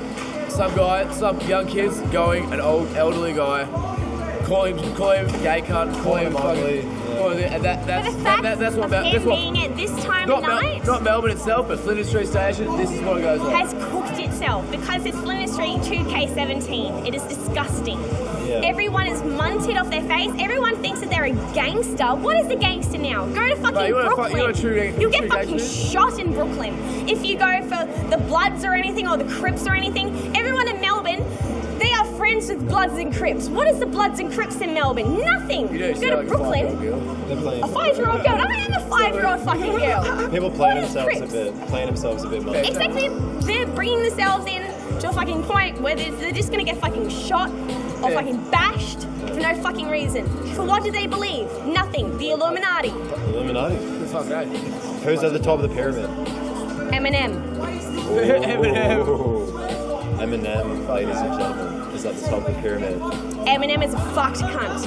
He is not God. If he wanted to rap about God, he wouldn't even rap about God. He is on so much fucking whipper or on something to think that he's God right now. Okay, ladies and gentlemen, before we end this now, there's about 12 people surrounding this poor old guy. This poor old guy is confronting him saying, hey, did you guys have a problem? Let's sort it out. And they're just confronting him in his face, blowing cigarette smoke into his face. That is a shit. They're all fucking 16-year-old fucking kids doing fucking nothing. Nothing wrong. Live and directed The Reckoning, man. It was a pleasure, bro. Check us out on YouTube, The Reckoning. Fucking The Reckoning. Check us out, bro. Peace out. Peace out. God bless your life. God bless you. We'll see you in the collective unconscious moment. I'll look it up. 7, 7, 7. Beautiful. Okay. I was going to subconsciously, yes. What the fuck is up, man? We're live and direct The Reckoning. How have you been, brother? Like, what have you been reckoning about lately? What's been prominent in your mind? I've been reckoning about the state of employment around Victoria at the moment, actually, because I'm currently unemployed and looking for work.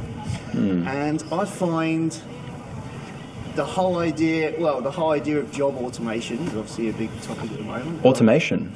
Yeah, so with AI and everything else coming in. Oh, for sure, the singularity, man. Being taken over by the robots, that's it. You know, like, I'm noticing this a little bit on the streets of Melbourne these days. I mean, like, I don't know if it's got anything to do with the assimilation, but I do notice a bit of how would you say it, Borg assimilation going on a little bit of hive mind, bit of everyone acting and thinking and talking and believing and walking the same way. Have you noticed that much in your interactions? I think Melbourne's, the beauty of Melbourne is that everyone walks their own way, I think. Like there's a diversity of strut. Sure. So from your own personal experience, do you notice this? Yeah, a lot of diversity. Yeah. Of thought? There's a dumbing down of the majority, okay. I would say. Yeah, I think I agree with that. That's partly dependent on, or partly a cause of technology. Yeah. I think we don't really use the brain capacity in the same way we used to. We just kind of Google shit now. If we want to ask a question, we just Google it. No one really reads books anymore. It's just through documentaries and shit like that. Yeah. So it's and podcasts. You look at America and stuff, and it's it's just like it's a really dumbed down nation. You know, I don't know if you saw that thing where they asked like, "Where's North Korea on a map?" And they're pointing to Canada and shit. And it's like, are you really that stupid? Like, well, yeah, but there's stupid people. there are very stupid people in the world. You know, you're right. It's fair to say it's stupid. I think it's probably more unaware or uneducated, but stupid's a pretty But how can you get to, say, 20 years old, and you don't have to necessarily know where North Korea is, you just need to know it's not Canada. Yeah, but their if you're American. world doesn't give them opportunities to know that information. Do you know what I mean? They're not stimulated by conversation with their mates that are asking those questions, like the schools are not teaching them. It's a pretty, like, America is supposed to be the land of the free. It's actually, you know, quite controlled and quite censored, the stuff that they're fed. It's all about America. It's no world news. It's all about America. Well, it's a good segue, quite nicely. But to play the devil's advocate to that position, which is what I like to do at the Reckoning, so you get a more broader perspective and stuff. I've heard this a lot these days. Oh, they're not educated. You know, like there's this education. You know, this particular way of being educated that if they just had that education, then they would know, they would get it. You know, they would not be such idiots. But at the same time, you know, like, there's lots of different kinds of wisdoms, you know. You maybe speak to some shaman in fucking the Amazon or whatever. Maybe he's really fucking intelligent with some shit. Maybe he doesn't know where North Korea is on the map because he's never left, you know. Yeah, so it's not relevant to his where he's at. Yeah, but it's proportionate to the lifestyle you live, though, right? So if you live in Western society, then your knowledge about the world should be proportionate to an everyday man living in Western society. Yes. If you're living in a tribe, it's kind of a different proportionate ratio. I understand, yeah. So it's like a functional truth. It's like, yeah, you got to be educated for like where you're at, you know, in the world. I think that's why Americans piss off the rest of the world, because they are so stupid, and you've yet got this whole. Well, I wouldn't say stupid. Like, look, there is a massive generalisation, but it's okay to generalise America though, because that's accepted, right? That's no way. It shouldn't generalise anything. Look, in the same way, anyone. But having said that, the majority of Americans still want, you know, their Second Amendment to fucking have guns, and it doesn't matter how many shootings there happens. The you know, the elite still run the country. You know, the big corporations pay minimal taxes. Isn't that the same for everywhere, or? Yeah. What do you reckon we could do to kind of like solve some of these problems? Do you have any ideas of like some kind of ways that we can kind of approach these issues and find some solutions? We could. Well, I don't know. For the gun one, it's really interesting because every time there's a shooting in America, it's always like, oh, you know, like in Las Vegas, and the issue is, oh, we don't have enough security in the hotels and in like things out there, so that's why it was a big shooting. No, the issue is why it happened is because loads of people had guns and they shouldn't be having them, but they always focus on the wrong thing. So to solve that problem, it's more about, like in Australia, it was amazing. Like, was it Port Arthur? Yeah. So Port Arthur, mashing Port Arthur, terrible thing that happened, and they completely abandoned all guns. That's a great thing that happened. So zero mass shooting since. Yeah. In America, it's like with every. I saw the thing the other day, with every mass shooting, stocks in like arms, like Smith & Wesson and people like that, the stocks go up. Oh yeah, of course. Everyone goes out and buys a gun the day after a mass shooting. Of course they do, because you know they see this threat and they're like, shit, I got to protect my family, and I can understand that logic, man. Honestly.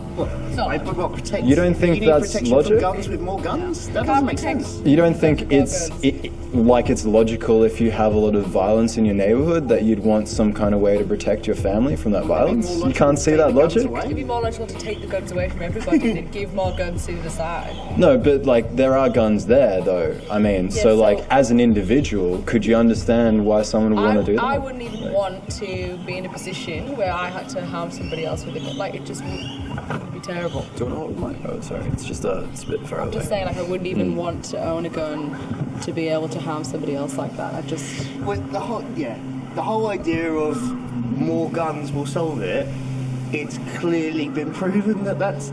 I'm not arguing for that. I'm not arguing for that. No, I understand that, but it's like... Just playing the devil's advocate. But it's the American mentality as well, though. Again, it's that thing of, I'm going to save someone shooting my son. If I've got a gun, I'll shoot them first. And it's like... But I also have no idea what I'm doing, so I could get, you know... Yeah, exactly. Or my 3-year-old could pick up my gun when it has a longer gun. Exactly. What do you reckon about, you know, like, because it seems to be like your train of logic, correct me if I'm wrong, is that, you know, if you have higher, like, laws restricting the guns, you know, and taking the guns out, then that would lower the crime rate? Is that what you're saying? I just don't think it's that simple. I think that it's a huge, you know, it's not that simple at all. I mean, the guns thing is obviously a place to start, but it's obviously linked to it's linked to employment, it's linked to opportunity, it's linked to all those things which... How about like just gun crime? Just gun crime in a town? Yeah, like, I thought that was what you were saying. It would be better if they would just restricting the guns. Was that not what you were saying? Yeah, gun crime, I don't understand what you mean by gun crime, because guns... Crimes with guns. Yeah, but it's not just a single thing. It could be robbery, it could be theft, it could be revenge, it could be mental health issues. Crimes committed with a gun. Yeah, that's the question. But wasn't there something recently, though, that, like, the majority of the mass shootings are done by people with mental illness in America? And in America, the scope of their background checks before you buy a gun is completely minimal as well. Yeah, you're right. So we're not even saying, well, I'm not even saying, take all the guns away. It's just like, make sure you're doing proper checks when people are buying a gun. Because at the moment in America, you've got every man and his dog being able to buy a gun.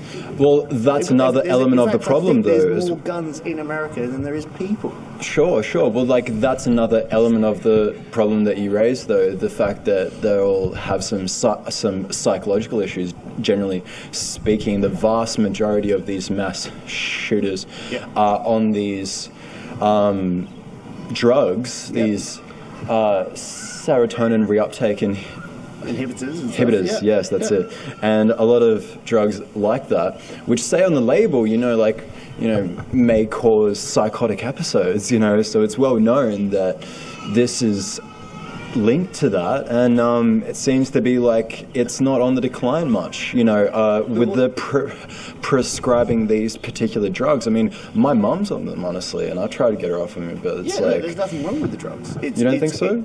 No, it's about the availability of guns. We've kind of digressed into... You don't think that's a cause at all? You don't think that's part of the cause for these psychotic episodes? No, it's...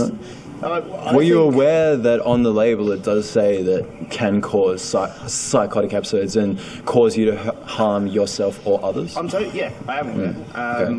But what I'm saying is, I'm aware, everyone's aware, so why in America would you then say, why would you not at least ask the question of, are you on medication that makes you dependent, or, what's the word? Susceptible to psychotic episodes, right? Yeah. So if you're on medication like Definitely agree. Then we at least check that out before we sell you an automatic rifle. It's like completely absurd. Is it the case that they never check it, or is it the case that some places have a higher kind of from what I understand, strictness it with varies that? state by state. All I know is I think in Nevada, I think they tried to put the bill through to get increased background checks before you buy a gun, and they got it through, but literally at 51 to 49%.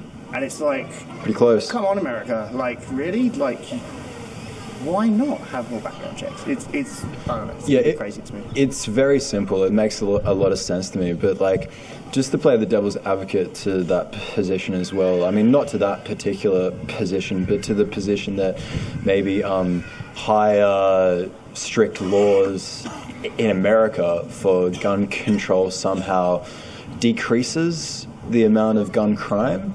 Because I don't know if you're aware of like Chirac, Chicago. Their gun crime is through the roof. You know, they have like an insane amount of deaths, and they have some of the most strictest gun control laws in the country. Were you aware of that? No, I wasn't aware of that. I think That's we're not true. talking about what sort of gun control laws are you talking about? Because I think we're just talking about an ultimate As ban. in, like, they're like completely illegal. You can't have, like, they're really strict. Oh, They're yeah. some of the highest, And where's the that? most Chicago? in Chicago, and they have one of the highest rates of gun crime in the country.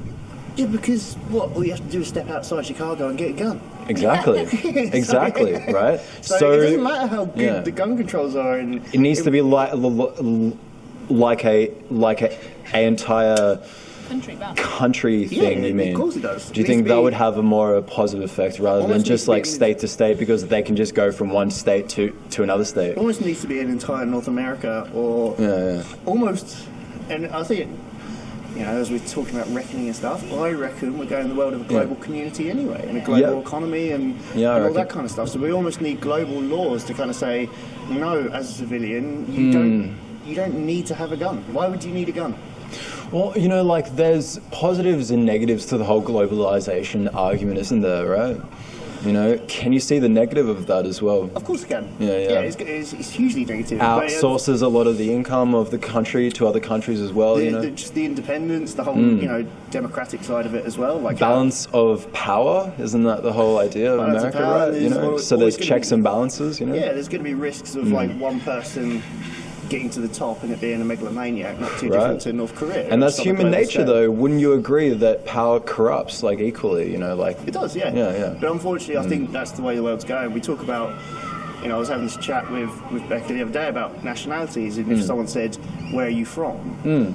And you spent half your life living in England, half your life living in Australia, and you've got a kid that was born in France, like, what do you say? I would say it's not where you're from, it's where you're at, personally. But, you know, like, I'd say both. I was from this place and from that place. But, you know, like, I think there's a lot of sensitivity these days in our culture a little bit. You know, people, I think just asking somebody where they're from is somehow a racist microaggression or something like that. Yeah, Do you, are you on that tip at all? Or do you feel like... we get asked that all the time. where you're from? Yeah, because we're British. Okay. So we get it all the time. Were you aware that we have chavs here in Australia? But we don't call them chavs, we call them lads. Oh, And yeah, we totally stole that from you guys, man. Have you noticed that we have... they like to hang out around Flinders Street train station sometimes, but yeah, you know, they got the Nike bum bags and the short shorts and the kind of like... That's like a pretty fashionable chap. Yeah, that is, yeah. Compared to what we're used to. Let's go. Yeah, definitely. Fuck yeah. So you got Brian, man. That's a bit of guilt. I mean, like, how much guilt can you handle as a smoker? I mean, the dead baby is pretty bad, or the little boy with the gas mask, The gas mask's pretty bad. just looking up to you with those eyes, like, you gave me emphysema, sir. Why? Shame, shame. You should have the guilt. You should quit. Well, you probably know the Bill Hicks thing. It's like, yeah, Okay. just give me a packet of low birth weight. Just don't get the ones that say lung cancer. I heard from another British bloke that you guys have some pretty interesting pictures on your tobacco there in England. I can't remember now. Well, he told me that you had this picture which is just like a baby stroller in a park on a rainy day. Like, empty. It's like fucking M. Night fucking Shyamalan fucking directed that British photo. To make it almost poetic, like ridiculous, like picture of Yeah. an empty stroller. in a Where's the park. baby? Where's the son? Why am I dying? Yeah, fuck. Yeah. So do you guys believe Pluto is a planet? Yeah. Fuck yeah. Yeah, because that's what my teacher said when I was 9. Yeah. Oh, really? And I stand by it. don't want to change your belief on something like that. Do you feel like you change your beliefs often in your life? Do they change quite frequently, or do you generally have the same brittle. I'd say my belief system's very brittle, actually. Brittle? It is like brittle. The brittle British, ladies and gentlemen. I'm quite happy to question all my beliefs, really. Hey, that's a good thing, man. To me, anyway, that sounds like a bit of a positive for sure. Feel these days a lot of people they've had the same beliefs for a long fucking time, and they never open up their eyes to adapt and evolve to some new information. You know. Maybe I'm no different. Maybe I've had the same beliefs for a long time as well. But what's up, brother? As long as you're questioning them. This is my mate. He's a rapper. I rap as well. We were recording some raps earlier on the podcast, man. Fucking represent, man. Like we're back with what's your name again, man? Do you want to spit a pseudonym or Dion? Dion. There's not much that rhymes with Dion. Dion, I'm like a eon, like an age. I don't behave on the page or relate to the tree on Eon, the fucking grass. Neon, I'm free on I see neon, eon, tree on. I don't know, you know, like there's really not much that rhymes with it. Yeah, true. Beyond. What? I'm the river, I'm like Shiva, I'm the destroyer, I'll deploy your exile, yeah, I'll defile your sluck, Hey, Shiva, that's an interesting point. Were you guys aware of the Large Hadron Collider in Geneva, Switzerland? Yeah. Were you aware that there's a Shiva statue there? No. Yeah, there's a big Shiva statue. Ross Noble is a British comedian who goes on about that all the time. Oh, does he? Yeah. Ross Noble? Yeah. I should check him out. I think I've heard that name before. Geordie. But like CERN, man, like they've got some pretty weird shit going on there, man. I mean, like the fucking, like they have these statues. They have all this Sanskrit writing throughout the whole facility. They did that weird kind of like interpretive dance art piece. Did you see that? Well, like, okay, so the scientists in CERN, they were actually part of the play, right? And the play involves, like, them being, like, lured by these, like, dark creatures that come out of the portal and stuff and lure them into, like, another dimension and shit. And, like, there's, like, full-on serious, like, super high budget. Like, it wasn't, like, a satirical taking the piss. They were like, no, this is art. Art, serious art. Like, wasn't much of a satire that I could spot. And also the computer that processes for CERN, the D-Wave. Have you heard about that one? Okay, so it's the largest supercomputer, the most highest processing speed computer in the entire world. Just to give you an idea of some of the processing speed, all right, say that there's one unique X, right, on one page, out of every single page, out of every single book, out of every single magazine and newspaper, every page on the entire world. How long do you think it would take for this computer to process through all that data and find that one individual X on that one page? 7 minutes. It's instantaneous. There is no latency. So it siphons through all that data and knows that instantaneously. There's no processing speed. It's impressive. It's freaky, man. I mean, think about the power that's involved with that kind of processing speed, man. And this is the thing that's powering fucking CERN. And the dude that fucking worked on this computer, D-Wave, right, he's saying some spooky shit too, man. Like, he had this fucking talk, you know, and he was like, again, quite serious, not very satirely. He was saying, like, when he's at the machine, I'm totally going to butcher this quote, but when he's around the machine, he feels he hears the churning of the cooling unit, and it's like a heartbeat. He feels like it's alive, you know, and he feels like he's at the altar of an alien god, is the quote, what he said. And I'm thinking, what the fuck is this scientist smoking, A, and B, how can I get some, and C, maybe if you were a super smart person and you just think a lot, maybe you just go way out there to some very far out tangents that are slowly regular thinkers that don't really explore much. And maybe to us that seems a bit crazy. Like Nietzsche, you know, he was pretty far out there, but he thus spoke Zarathustra is the shit, ladies and gentlemen.